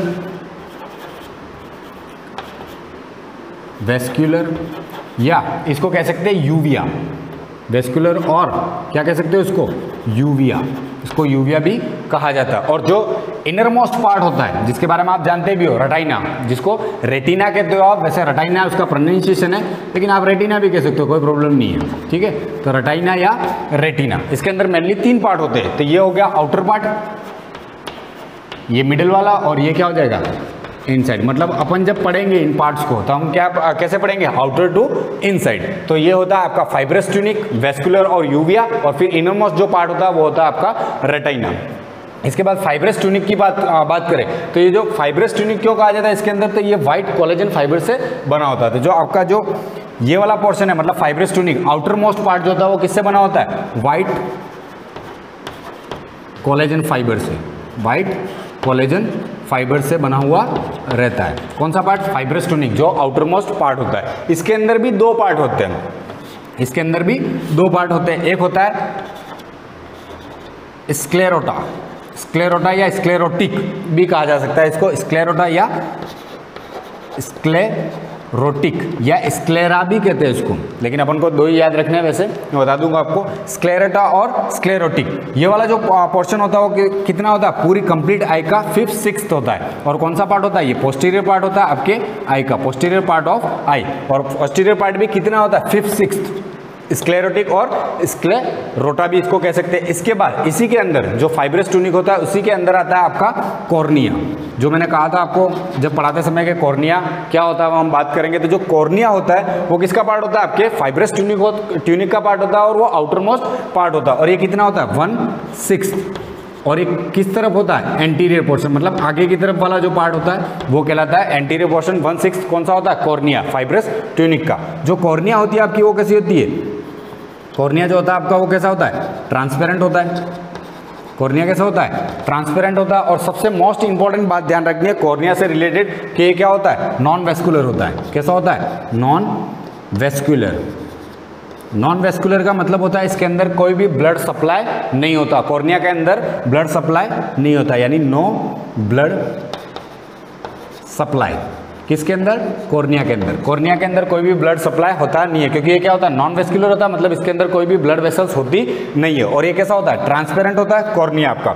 आपके जो स्क्लेरोटा या स्क्लेरोटिक जो लेयर होती है वो क्या होती है, पूरी आई के अंदर एक ही लेयर कंप्लीट होती है, और वो लेयर कौन सी होती है, स्क्लेरोटिक या स्क्लेरोटा। यानी ये कैसी होती है, कंप्लीट लेयर। कंप्लीट लेयर आपको पूछा जाए, ध्यान रखना कौन सी लेयर कंप्लीट होती है, स्क्लेरोटा या स्क्लेरोटिक। पूरा कॉर्निया भी उसी के अंदर आ गया। तो ये जो आपकी कंप्लीट लेयर होती है, क्योंकि ये कंप्लीटली कवर करती है आपके आई को, और ये क्या करती है, आई बॉल को शेप प्रोवाइड करती है और मेंटेन करने का काम करती है। तो मेंटेन, ये इसका फंक्शन है, maintain and provide shape to eyeball. जो आपकी आई बॉल होती है उसको मेंटेन करने का काम करती है और प्रोवाइड करती है, मतलब शेप प्रोवाइड करने का काम करती है, ताकि आपकी आई बॉल जो है वो एक परफेक्ट साइज में बनी रहे। तो ध्यान रखना फाइब्रस ट्यूनिक जो होती है वो आपके आउटर मोस्ट पार्ट होता है आई का, और ये कैसा होता है, व्हाइट कोलेजन फाइबर से बना हुआ रहता है। इसका जो पोस्टीरियर पोर्शन है, यानी जो पोस्टीरियर पोर्शन होता है वो कितना बना होता है, 5/6, यानी 5/6, यानी बहुत बड़ा पार्ट हो गया, ठीक है। और जो आपका एंटीरियर पोर्शन है वो 1/6 होता है, यानी इसके अंदर दो पार्ट होते हैं, एक स्क्लेरोटा या स्क्लेरोटिक भी कह सकते हो उसको, और दूसरा होता है आपका कॉर्निया। यहाँ ये ध्यान रखना, कॉर्निया ट्रांसपेरेंट होता है और नॉन वेस्कुलर होता है, यानी इसके अंदर कोई भी ब्लड सप्लाई नहीं होता। आपको पता हो कॉर्निया ट्रांसप्लांट जो होता है वो इजीली हो सकता है, इजीली हो जाता है। क्यों, उसका रीजन ये है कि उसके अंदर कोई भी ब्लड वेसल्स होती नहीं है, तो वो ऑपरेशन इतना ज्यादा कॉम्प्लिकेटेड होता नहीं है। इसलिए कॉर्निया ट्रांसप्लांट जब करते हैं तो उसके अंदर कोई ज्यादा डिफिकल्टी नहीं आती, क्योंकि उसके अंदर कोई ब्लड सप्लाई होता नहीं है, सीधा कॉर्निया निकाल के बाहर उसको ट्रांसप्लांट किया जा सकता है। अब ये होता कहाँ पे, तो मैं आई का डायग्राम बनाऊंगा, आपको वो डायग्राम वैसा ही बनाना और याद भी रखना है। तो जो आई होती है उसका जो एंटीरियर पोर्शन है वो स्लाइटली बल्जी होता है, बाहर निकला हुआ, स्लाइटली क्या होता है, बल्जी होता है। वहीं आपका कॉर्निया होता है। तो आपको ध्यान रखना है जो आपके आई है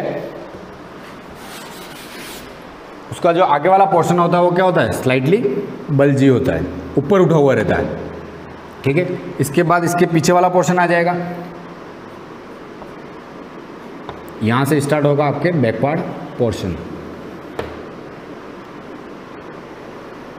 वो कुछ ऐसा बना हुआ रहता है।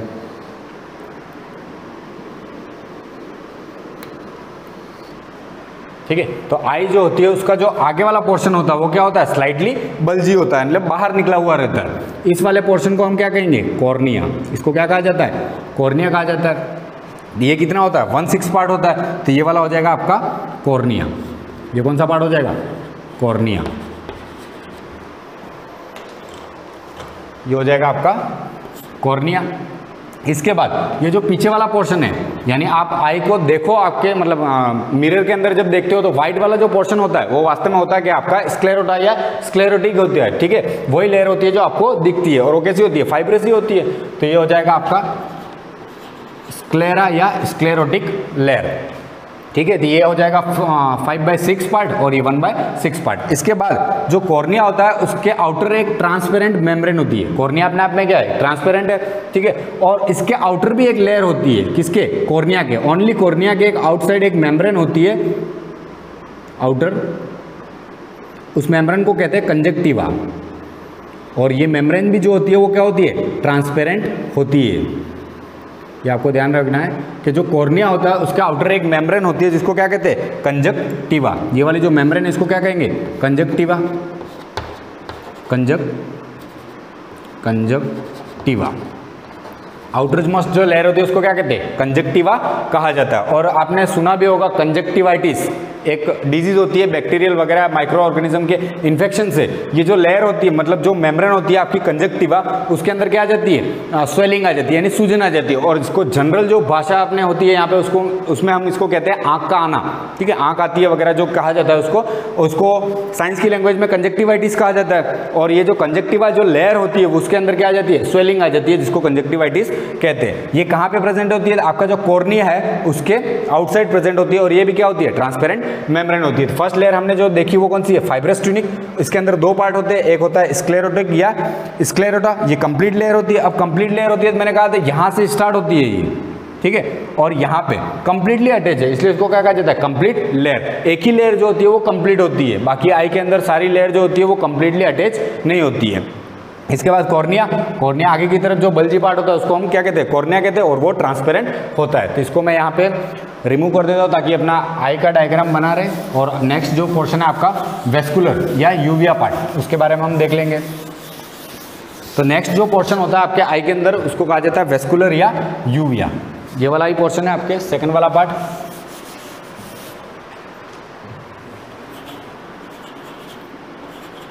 यानी सेकंड पार्ट हो जाएगा वेस्कुलर या जिसको हम क्या कहते हैं? यूविया भी कहते हैं, ठीक है।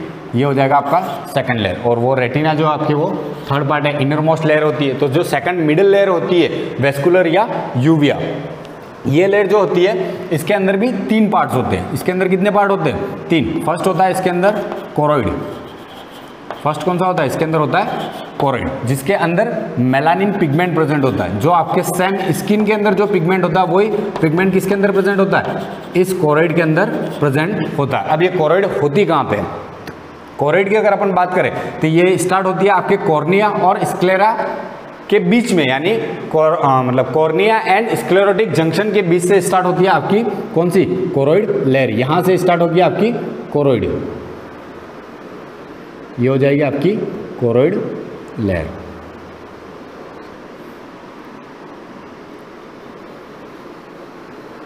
ये हो जाएगी आपकी कोरोइड, मतलब ये वाली जो लेयर है, इसको थोड़ा सा डार्क बना लेता हूं मैं।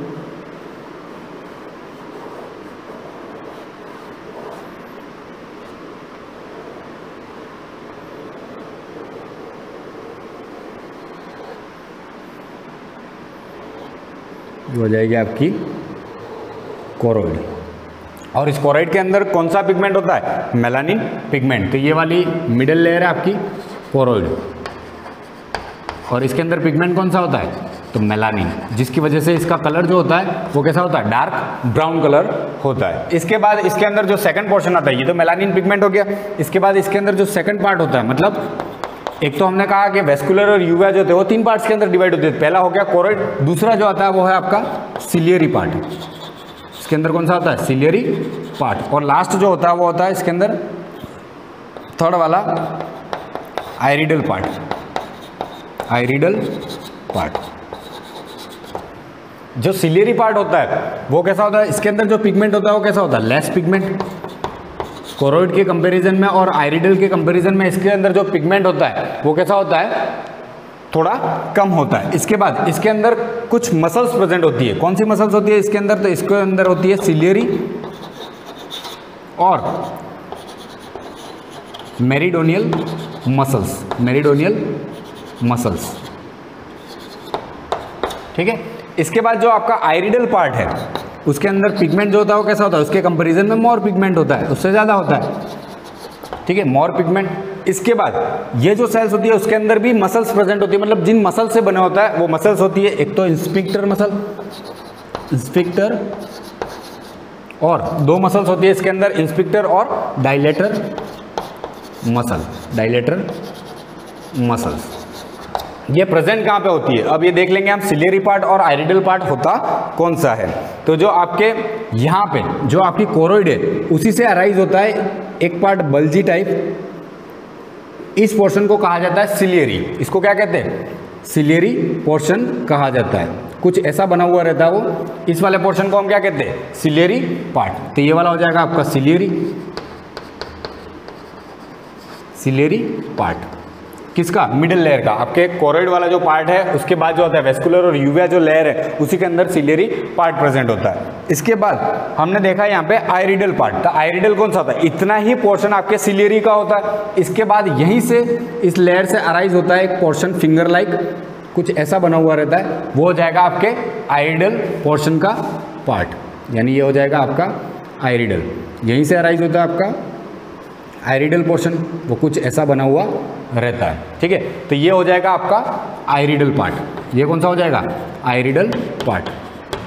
आइरिडल पार्ट किसका, तो आपके वेस्कुलर या यूविया लेयर का। तो ये आई का स्ट्रक्चर है, उसमें हमने देखा कोरोइड, इसके बाद आइरिडल पार्ट और सिलेरी पार्ट कहाँ से अराइज होते वगैरह। इसके बाद जो लास्ट आपकी जो लेयर बचती है मोस्ट इंपॉर्टेंट, वो है रेटिना या रेटिना भी कह सकते हो उसको।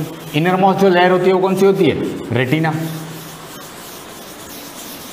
बहुत सारे पोर्शन है और पार्ट है, लेकिन पढ़ना इनको इम्पोर्टेंट है और बहुत ही ज़्यादा ज़रूरी है। तो रेटिना जो है आपका तीसरा पार्ट जो आ जाता है वो है रेटिना, रेटिना। इस रेटिना के अंदर भी मेनली 3 पार्ट्स होते हैं। कौन कौन से, तो पहला पोर्शन होता है आपका ऑप्टिकल पार्ट, ऑप्टिकल पार्ट, और मोस्ट ज़्यादा इंपॉर्टेंट होता है जिसको हम रेटिना कहते हैं। वास्तव में ऑप्टिकल पार्ट को ही हम रेटिना के नाम से बुलाते हैं, ठीक है। लेकिन आपको ध्यान रखना, जो रेटिना लेयर होती है उसके अंदर 3 पार्ट होते हैं। एक होता है आपका ऑप्टिकल पार्ट, इसके बाद दूसरा जो ऑप्टिकल पार्ट होता है, इसके अंदर मेन चीज जो प्रेजेंट होती है जिसके बारे में हम चैप्टर में डिटेल से पढ़ेंगे, वो है रॉड एंड कॉन सेल। इस ऑप्टिकल पार्ट में क्या प्रेजेंट होती है, रॉड एंड कॉन सेल्स, जो आपके लाइट को परसीव करने के लिए रेस्पॉन्सिबल होती है। Rod and cone cell daylight vision और मतलब लो लाइट विजन के लिए रेस्पॉन्सिबल होती है। वो किसके अंदर प्रेजेंट होती है, ऑप्टिकल पार्ट के अंदर। इसके बाद जो इसके अंदर पार्ट आते हैं वो सेम एज होते हैं मिडिल लेयर की तरह, सिलियरी पार्ट, और थर्ड होता है इसके अंदर आइरिडल पार्ट। इनके अंदर कोई ज़्यादा डिस्कशन पढ़ना नहीं है आपको, ये लेयर होती कहाँ पे और कैसे प्रेजेंट होती है, और इसके बारे में हम डिटेल में पढ़ेंगे। ऑप्टिकल पार्ट के बारे में हम डिटेल में चैप्टर में पढ़ेंगे, कौन सेल्स क्या होती है, रॉड सेल्स क्या होती है, कहाँ पे प्रेजेंट होती है और कैसी बनी हुई रहती है, ठीक है। तो पहले रेटिना कैसी होती है मैं बना देता हूँ आपको। तो यहाँ पे रेटिना स्टार्ट होती है, जैसे आपके कॉर्निया और स्क्लेरोटिक जंक्शन से मिडिल लेयर स्टार्ट हुई थी कोरोइड, वैसे ही रेटिना भी यहीं से स्टार्ट होती है। तो उसका ये जो पीछे वाला पार्ट मतलब पोर्शन होगा वो कौन सा कहलाएगा, आपके ऑप्टिकल पार्ट। तो ये जो ऑप्टिकल वाला पार्ट है उसका वो पीछे की तरफ जाते हुए जो आपके मतलब आपके जो आइरिडल और सिलेरी पार्ट है उसके जस्ट सामने क्या होता है, स्लाइटली बेंड होता है या अंदर की तरफ होता है, ठीक है। इसके बाद यहाँ से स्टार्ट होगा, इसमें जैसे यहाँ पे कुछ ऐसा बना हुआ रहता है। इस वाले जो पोर्शन को हम कहते हैं येलो स्पॉट, इसको क्या कहते हैं, येलो स्पॉट, ठीक है। और जो आपके पीछे वाली लेयर है, इस लेयर को क्या कहा जाता है, इसको कहते हैं ऑप्टिकल पार्ट। ये रेटिना का ऑप्टिकल पार्ट है, ये ऑप्टिकल पार्ट हो जाता है। इसके बाद हम देखें इसके अंदर, तो इसके अंदर देखने पर आपके बचता है यहाँ पे सिलेरी पार्ट और आइरिडल पार्ट। तो सेम है, जैसे कोरोइड से अटैच है वैसे वैसे यहाँ पे क्या होगा, यहाँ से अराइज होता है आपका सिलेरी पार्ट, जो इससे अटैच होता है, ये जस्ट इससे अटैच होता है। जैसे सिलेरी पार्ट उसका है वैसा वैसा सिलेरी पार्ट यहाँ पे भी डेवलप होता है, और जो आइरिडल पार्ट है वो भी कुछ ऐसे ही डेवलप होता है इसके जस्ट अबोव। तो ये हो जाएगा रेटिना का आइरिडल पार्ट, ये हो जाएगा रेटिना का आइरिडल पार्ट, और रेटिना का सिलेरी पार्ट, सिलेरी पार्ट जो इससे अटैच होता है। तो ये हो गया आपका यहाँ पे सिलेरी पार्ट रेटिना का, और यहाँ पे जो ऊपर वाला पोर्शन हमने बनाया वो क्या हो जाएगा, रेटिना का आइरिडल पार्ट। और ये दोनों पीछे जो बने हुए आइरिडल और सिलेरी पार्ट वो किसके, आपके जो मिडिल लेयर थी उसके वेस्कुलर या यूविया के पोर्शन थे, ठीक है। और इसके बाद हम देखें यहाँ पे, तो यहाँ पे जो अराइज होता है वो क्या होती है, नर्व्स जुड़ी होती है, जिसको कहते हैं हम ऑप्टिक नर्व। यहाँ पे क्या होती है, ऑप्टिक नर्व होती है, ऑप्टिक नर्व होती है। इसके बाद हम देख रहे हैं कि यहाँ पे 2 पोर्शन हो जाते हैं। अगर यहाँ पे लेंस को हम सिचुएटेड करते, मतलब लेंस को यहाँ पे पुट कर दे, तो लेंस जो होता है वो यहाँ पे with the help of suspensory ligament, यानी आपकी जो सिलेरी पार्ट है उसी से अटैच होता है आपका lens with the help of suspensory ligament. वो लेंस कुछ ऐसा बना हुआ रहता है, ठीक है। और ये जो इसको मतलब लेंस को होल्ड करने का काम करते हैं उसको हम क्या कहते हैं, सस्पेंसरी लिगामेंट। मतलब ये वाला जो पोर्शन है वो क्या कहलाएगा, सस्पेंसरी लिगामेंट, सस्पेंसरी लिगामेंट, जो आपके लेंस को पकड़े हुए रहते हैं एक जगह पे, और वो सिलियरी बॉडी से अटैच होते हैं, सस्पेंसरी लिगामेंट। अब ये सिलियरी बॉडी क्या होता है मैं आपको बता देता हूँ। जो आपके आइरिडल पार्ट है, यानी iridal part of middle layer, middle layer का iridal part plus iridal part of retina, iridal part of retina, जो आपकी रेटिना होती है उसका आइरिडल पार्ट, दोनों मिलके जो स्ट्रक्चर बनाते हैं उस स्ट्रक्चर को हम क्या कहते हैं? आइरिस। उसको हम क्या कहते हैं? आइरिस। इसके बारे में भी हम डिटेल से पढ़ेंगे आइरिस क्या होता है। तो आपको ध्यान रखना, iridal part of middle layer and iridal part of retina are form iris. वो क्या बनाते हैं? आइरिस बनाते हैं। इसके बाद आपका जो सिलियरी पार्ट होता है, यानी सिलियरी, ये भी याद रखना आपको, सिलियरी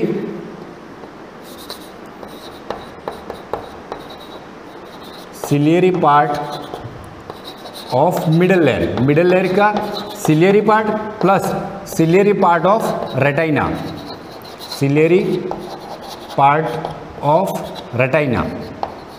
तो रेटिना का सिलियरी पार्ट और आपके मिडल लेयर का सिलियरी पार्ट मिलके क्या बनाते हैं? Ciliary body. क्या बनाते हैं? Ciliary body. और ये जो सिलियरी बॉडी होती है, ये जो सिलियरी बॉडी होती है उसी पे सस्पेंसरी लिगामेंट क्या होते हैं? अटैच होते हैं, और वहीं से आपका लेंस उससे क्या होता है? जुड़ा हुआ रहता है। तो ये क्या हो जाएगा? आई का जो आपकी आई है उसका लेंस हो जाएगा। और आई का जो लेंस होता है वो कैसा होता है? बाय कॉन्वेक्स होता है। ह्यूमन के आई का लेंस कैसा होता है? बाय कॉन्वेक्स लेंस होता है। ये भी आपको पता होना चाहिए, ह्यूमन के आई का लेंस कैसा होता है? बाय कॉन्वेक्स होता है। इसके बाद ये जो सेंटर वाला पोर्शन है यहाँ पे, इसको हम कहते हैं प्यूपिल। क्या कहते हैं? प्यूपिल।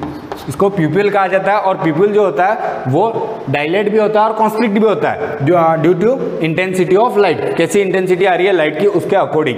इसके बाद हम देखें इसके अंदर मेनली जो पोर्शन रह जाता है उसकी अगर अपन बात करें तो आई का जो हम दो पोर्शन देख रहे हैं, ये जो आगे वाला और ये पीछे वाला, ये हो जाएगा आपका पोस्टीरियर पोर्शन और ये हो जाएगा आपका anterior portion.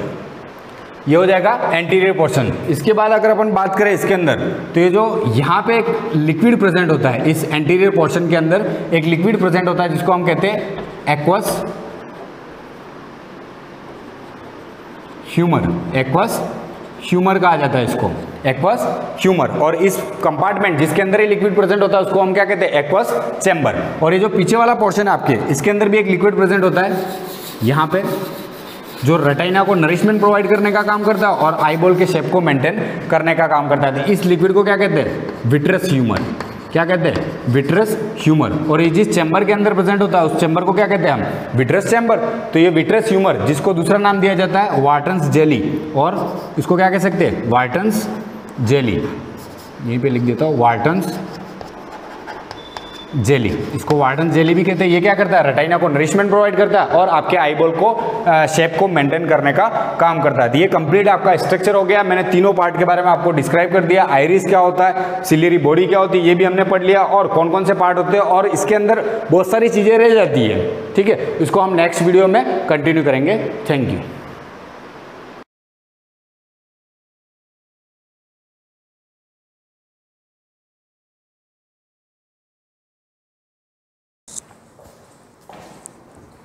Good morning students, welcome to the class.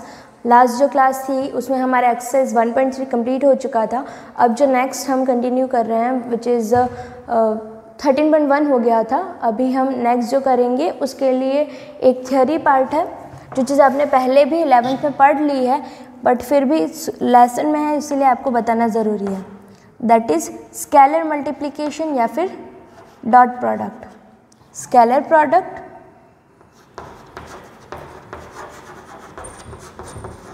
और डॉट प्रोडक्ट।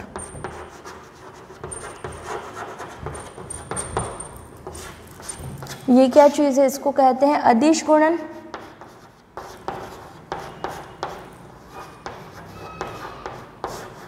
या फिर बिंदु गुणन भी कहा जाता है इसको। डॉट प्रोडक्ट आप समझ लेंगे या फिर स्केलर प्रोडक्ट। अब इसमें क्या होता है कि जब भी कोई दो वेक्टर्स का मल्टीप्लिकेशन स्केलर मिलता है तो इस टाइप का प्रोडक्ट कहलाता है। इस टाइप का जो मल्टीप्लिकेशन होता है उसको हम बोलते हैं स्केलर मल्टीप्लिकेशन। जब दो वेक्टर्स का मल्टीप्लाई करने पर वी गेट एनी स्केलर, दो सदिशों का गुणा करने पर अगर हमको अदिश मिलता है तो हम उसको अदिश गुणन कहते हैं। तो अब इसको किस तरीके से शो करते हैं? अगर जैसे कोई दो वेक्टर है, ये कोई वेक्टर ए है, ये कोई वेक्टर बी है, दोनों के बीच का एंगल थीटा है, और अगर हमको इन दोनों का डॉट प्रोडक्ट निकालना है, स्केलर प्रोडक्ट निकालना है, इस तरीके से मल्टीप्लाई करना है कि जो आंसर आए वो हमारा स्केलर क्वांटिटी आए, एक अदिश आए। तो इसको शो करते हैं इस तरीके से A डॉट बी। ओके, ये डॉट का मतलब है यहाँ पर हमको स्केलर प्रोडक्ट करना है, इसको डॉट प्रोडक्ट भी कहते हैं, इसलिए इसको पढ़ा जाता है A dot B which is equal to. अगर ये वैल्यू निकालनी होती है और अगर आपको पता होता है कि दोनों के बीच का एंगल क्या है तो डायरेक्टली आपको क्या करना रहता है, अगर आपको डॉट प्रोडक्ट निकालना है, फर्स्टली ए का मैग्नीट्यूड इनटू बी का मैग्नीट्यूड इनटू, अब एंगल का भी कहीं यूज़ होना चाहिए, which is equal to cos theta. अब इसमें क्या रहता है, ये तीनों ही क्वांटिटी जो होती है वो स्केलर रहती है, मैग्नीट्यूड ये भी मैग्नीट्यूड, कॉस थीटा जो है वो आपका क्वांटिटी प्रोडक्ट रहता है, इट इज़ एन स्केलर, एक कांस्टेंट नंबर रहता है। तो A dot B is equal to magnitude of A into B into cos theta. तो ये तो तरीका हो गया फॉर्मूला बेस। इसके बाद हम वो भी सीखेंगे कि जब दो वेक्टर्स ऑलरेडी गिवन है, उनकी डायरेक्शंस वगैरह भी ऑल नो ऑल थिंग्स, तो डायरेक्टली हम उसका डॉट प्रोडक्ट कैसे निकालेंगे। अब ये तो ये है कि अगर थीटा आपको दे रखा है तो डायरेक्टली ये फॉर्मूला लगाना है और डॉट प्रोडक्ट आ जाएगा। इसके बाद आता है आपका, अगर इन एनी केस दोनों ही वेक्टर जो है वो यूनिट वेक्टर है, if both vectors are unit vector, दोनों ही यूनिट वेक्टर है, ये वेक्टर ए जो है वो ए कैप है और वेक्टर बी जो है वो बी कैप है, तो उस कंडीशन में क्या आएगा, तो आपका ए कैप डॉट बी कैप जो आएगा विच इज़ इक्वल टू ए का मैग्नीट्यूड इंटू बी का मैग्नीट्यूड। तो अब यहाँ पर ए का मैग्नीट्यूड क्या होना चाहिए, यहाँ पर ए जो है वेक्टर ए जो है वो आपका यूनिट वेक्टर जो होते हैं या फिर इकाई सदिश है, उनका जो मैग्नीट्यूड होता है वो 1 होता है, 1 इंटू बी का भी 1 होगा क्योंकि वो यूनिट वेक्टर है। अगर किसी क्वेश्चन में दिस इज कॉस थीटा, तो यहाँ से हमारे पास आएगा A cap dot B cap is equal to cos theta, A cap dot B cap is equal to cos theta. Okay, one more thing इसके बाद जो रहती है, अब इसका ज्योमेट्रिकल फॉर्म हम देखेंगे ऑफ एनी स्केलर प्रोडक्ट। अब वो कैसे देखेंगे मैं बताती हूँ आपको।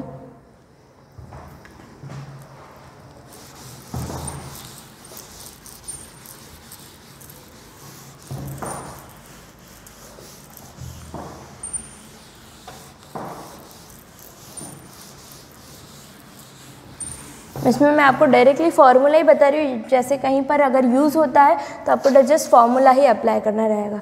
जैसे फर्स्टली लिया है मैंने, कहते हैं geometrical interpretation of scalar product.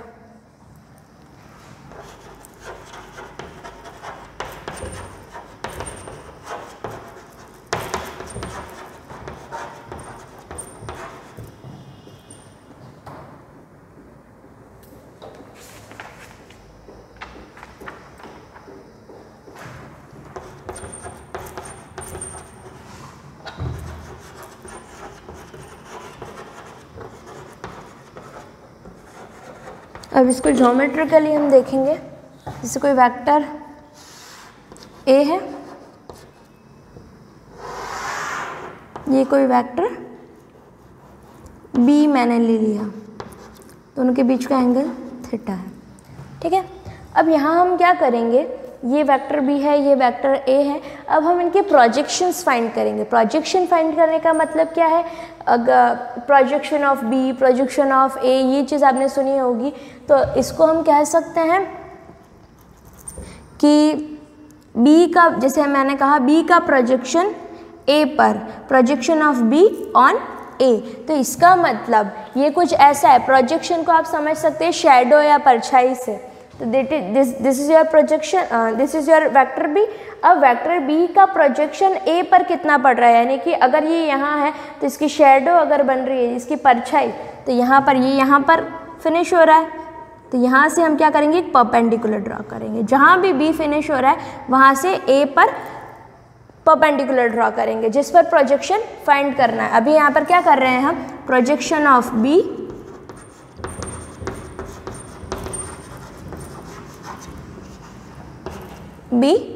On A, B का प्रोजेक्शन ए पर फाइंड कर रहे हैं।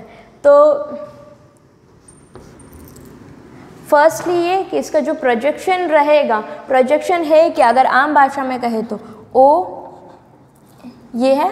अब यहाँ पर ये कोई पॉइंट है तो यहाँ पर मैंने इसको एम कंसिडर कर दिया, तो ये जो ओ एम है तो ए पर इसका शेडो गिरेगा, दैट इज ओ एम, तो ये इसका प्रोजेक्शन होगा। Projection of B on A is O M. अब ये तो ऐसे कह दिया ओ एम है, लेकिन ये ओ एम फाइंड कैसे किया जाता है, तो इसका तरीका होता है, तो मतलब पहले समझ लो कि प्रोजेक्शन है कि दिस इज ओ एम। अब ए का प्रोजेक्शन बी पर, तो ए का प्रोजेक्शन चेक करना है, किस पर चेक करना है, तो उसके ऊपर परपेंडिकुलर ड्रॉ करो इस पॉइंट से, तो यहाँ से हम परपेंडिकुलर ड्रॉ करेंगे। मान लेते हैं 90 डिग्री का है ये, इसको मैंने कह दिया ओ एम। तो projection of A on B,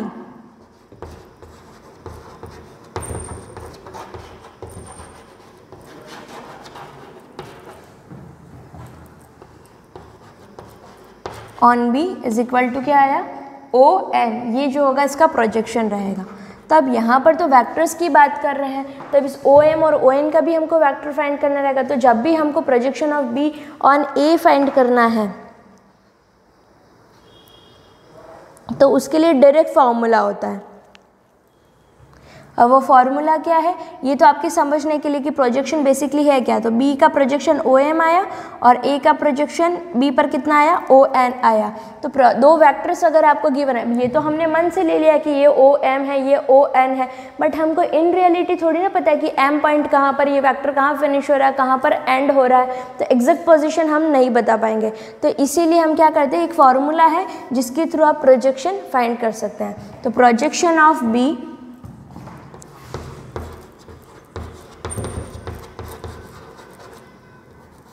projection of B on A पर हमको इसका प्रोजेक्शन फाइंड करना है, दैट इज इक्वल टू किस पर फाइंड करना है, ए पर फाइंड करना है। तो जिस पर भी फाइंड करना है उसका तो हम यूनिट वेक्टर ले लेंगे, ए कैप डॉट वेक्टर बी,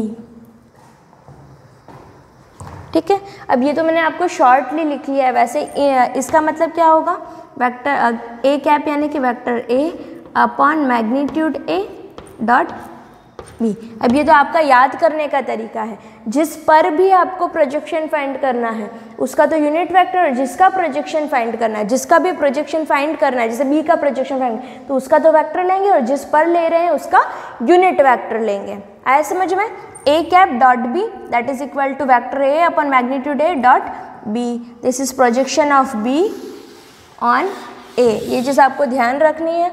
और इसके बाद आता है प्रोजेक्शन ऑफ ए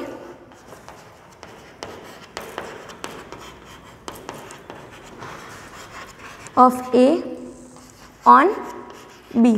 अब ए का प्रोजेक्शन किस पर, बी पर, तो किसका प्रोजेक्शन फाइंड करना है, ए का प्रोजेक्शन फाइंड करना है, तो ए ले लेंगे, डॉट किस पर फाइंड करना है, बी पर फाइंड करना है तो बी का केप ले लेंगे, तो which is equal to A dot vector B upon magnitude of B. This is the formula, projection of A on B, B के ऊपर फाइंड करना तो बी कैप ले लेंगे। अब डॉट प्रोडक्ट में ऐसा होता है, यहाँ फ़र्क नहीं पड़ता कि आप ए डॉट बी फाइंड कर रहे हो या बी डॉट ए फाइंड कर रहे हो, वहाँ पर दोनों ही केस में आंसर सेम आता है। आपका जो ए डॉट बी है वो इक्वल आता है बी डॉट ए के। Okay, clear. ये हो गया आपका प्रोजेक्शन। इसके बाद जो चीज़ आती है, इसके बाद हम पढ़ेंगे, जैसे ये हो गया।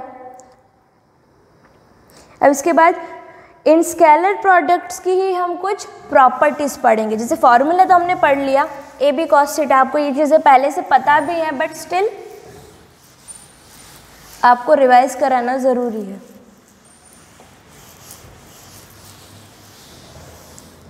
प्रॉपर्टीज़ ऑफ स्केलर प्रोडक्ट जो रहती है,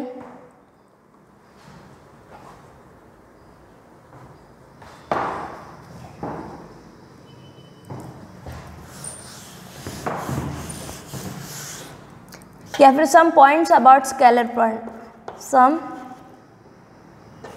सम इम्पॉर्टेंट पॉइंट्स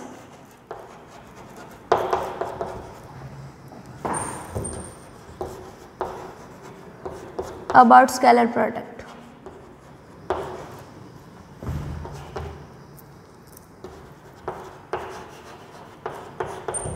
ठीक है, अब इसमें जो प्रॉपर्टीज़ आती है सबसे पहली आती है जैसे फॉर्मूला तो आपका क्या कहता है, A dot B is equal to A B cos theta, है ना। तो अब जो फर्स्ट सबसे पहला पॉइंट जो मैं आपको बता रही हूँ, व्हेन वेक्टर्स आर पैरेलल,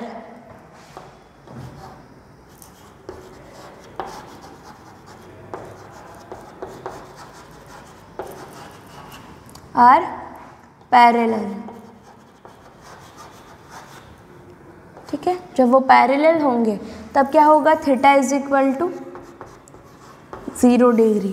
तो क्या बनेगा आपका जो A dot B, when your theta is equal to 0 degree, तो ए डॉट बी जो बनेगा जैसे magnitude of A into magnitude of B and cos zero का वैल्यू 1 होता है, तो यहाँ पर ये इसके इक्वल आ जाएगा।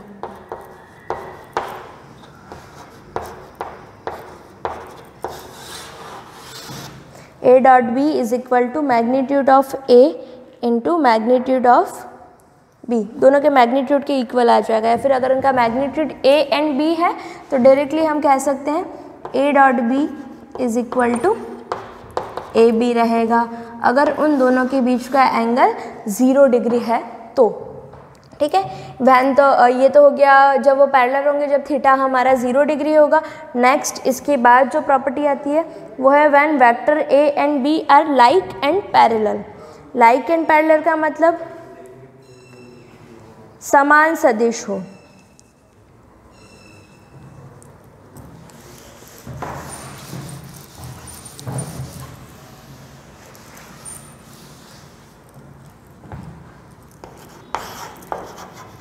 Vectors are like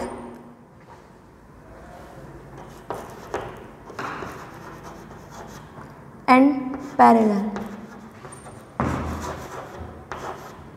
ठीक है,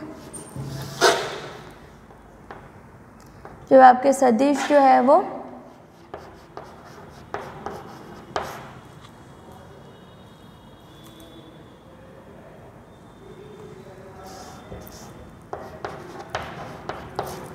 जब ए व बी समान सदिश हो।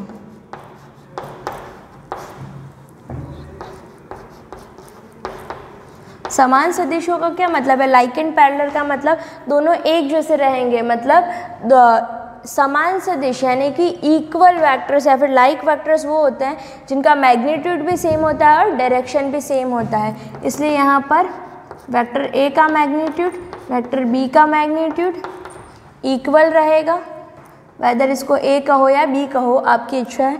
और इसके साथ में डायरेक्शन भी सेम होता है, वेक्टर ए इक्वल रहता है वेक्टर बी के, मतलब साथ में डायरेक्शन भी same, direction same that means theta जो है वो क्या होना चाहिए, सेम डायरेक्शन में है, तो थीटा क्या बनना चाहिए 0 डिग्री।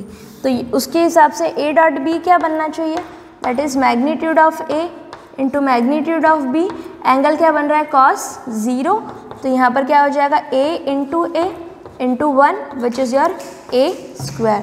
तो a डॉट बी का वैल्यू बनेगा a स्क्वायर। अब इसके बाद की जितनी भी प्रॉपर्टीज़ है हम नेक्स्ट क्लास में देखेंगे। Thank you.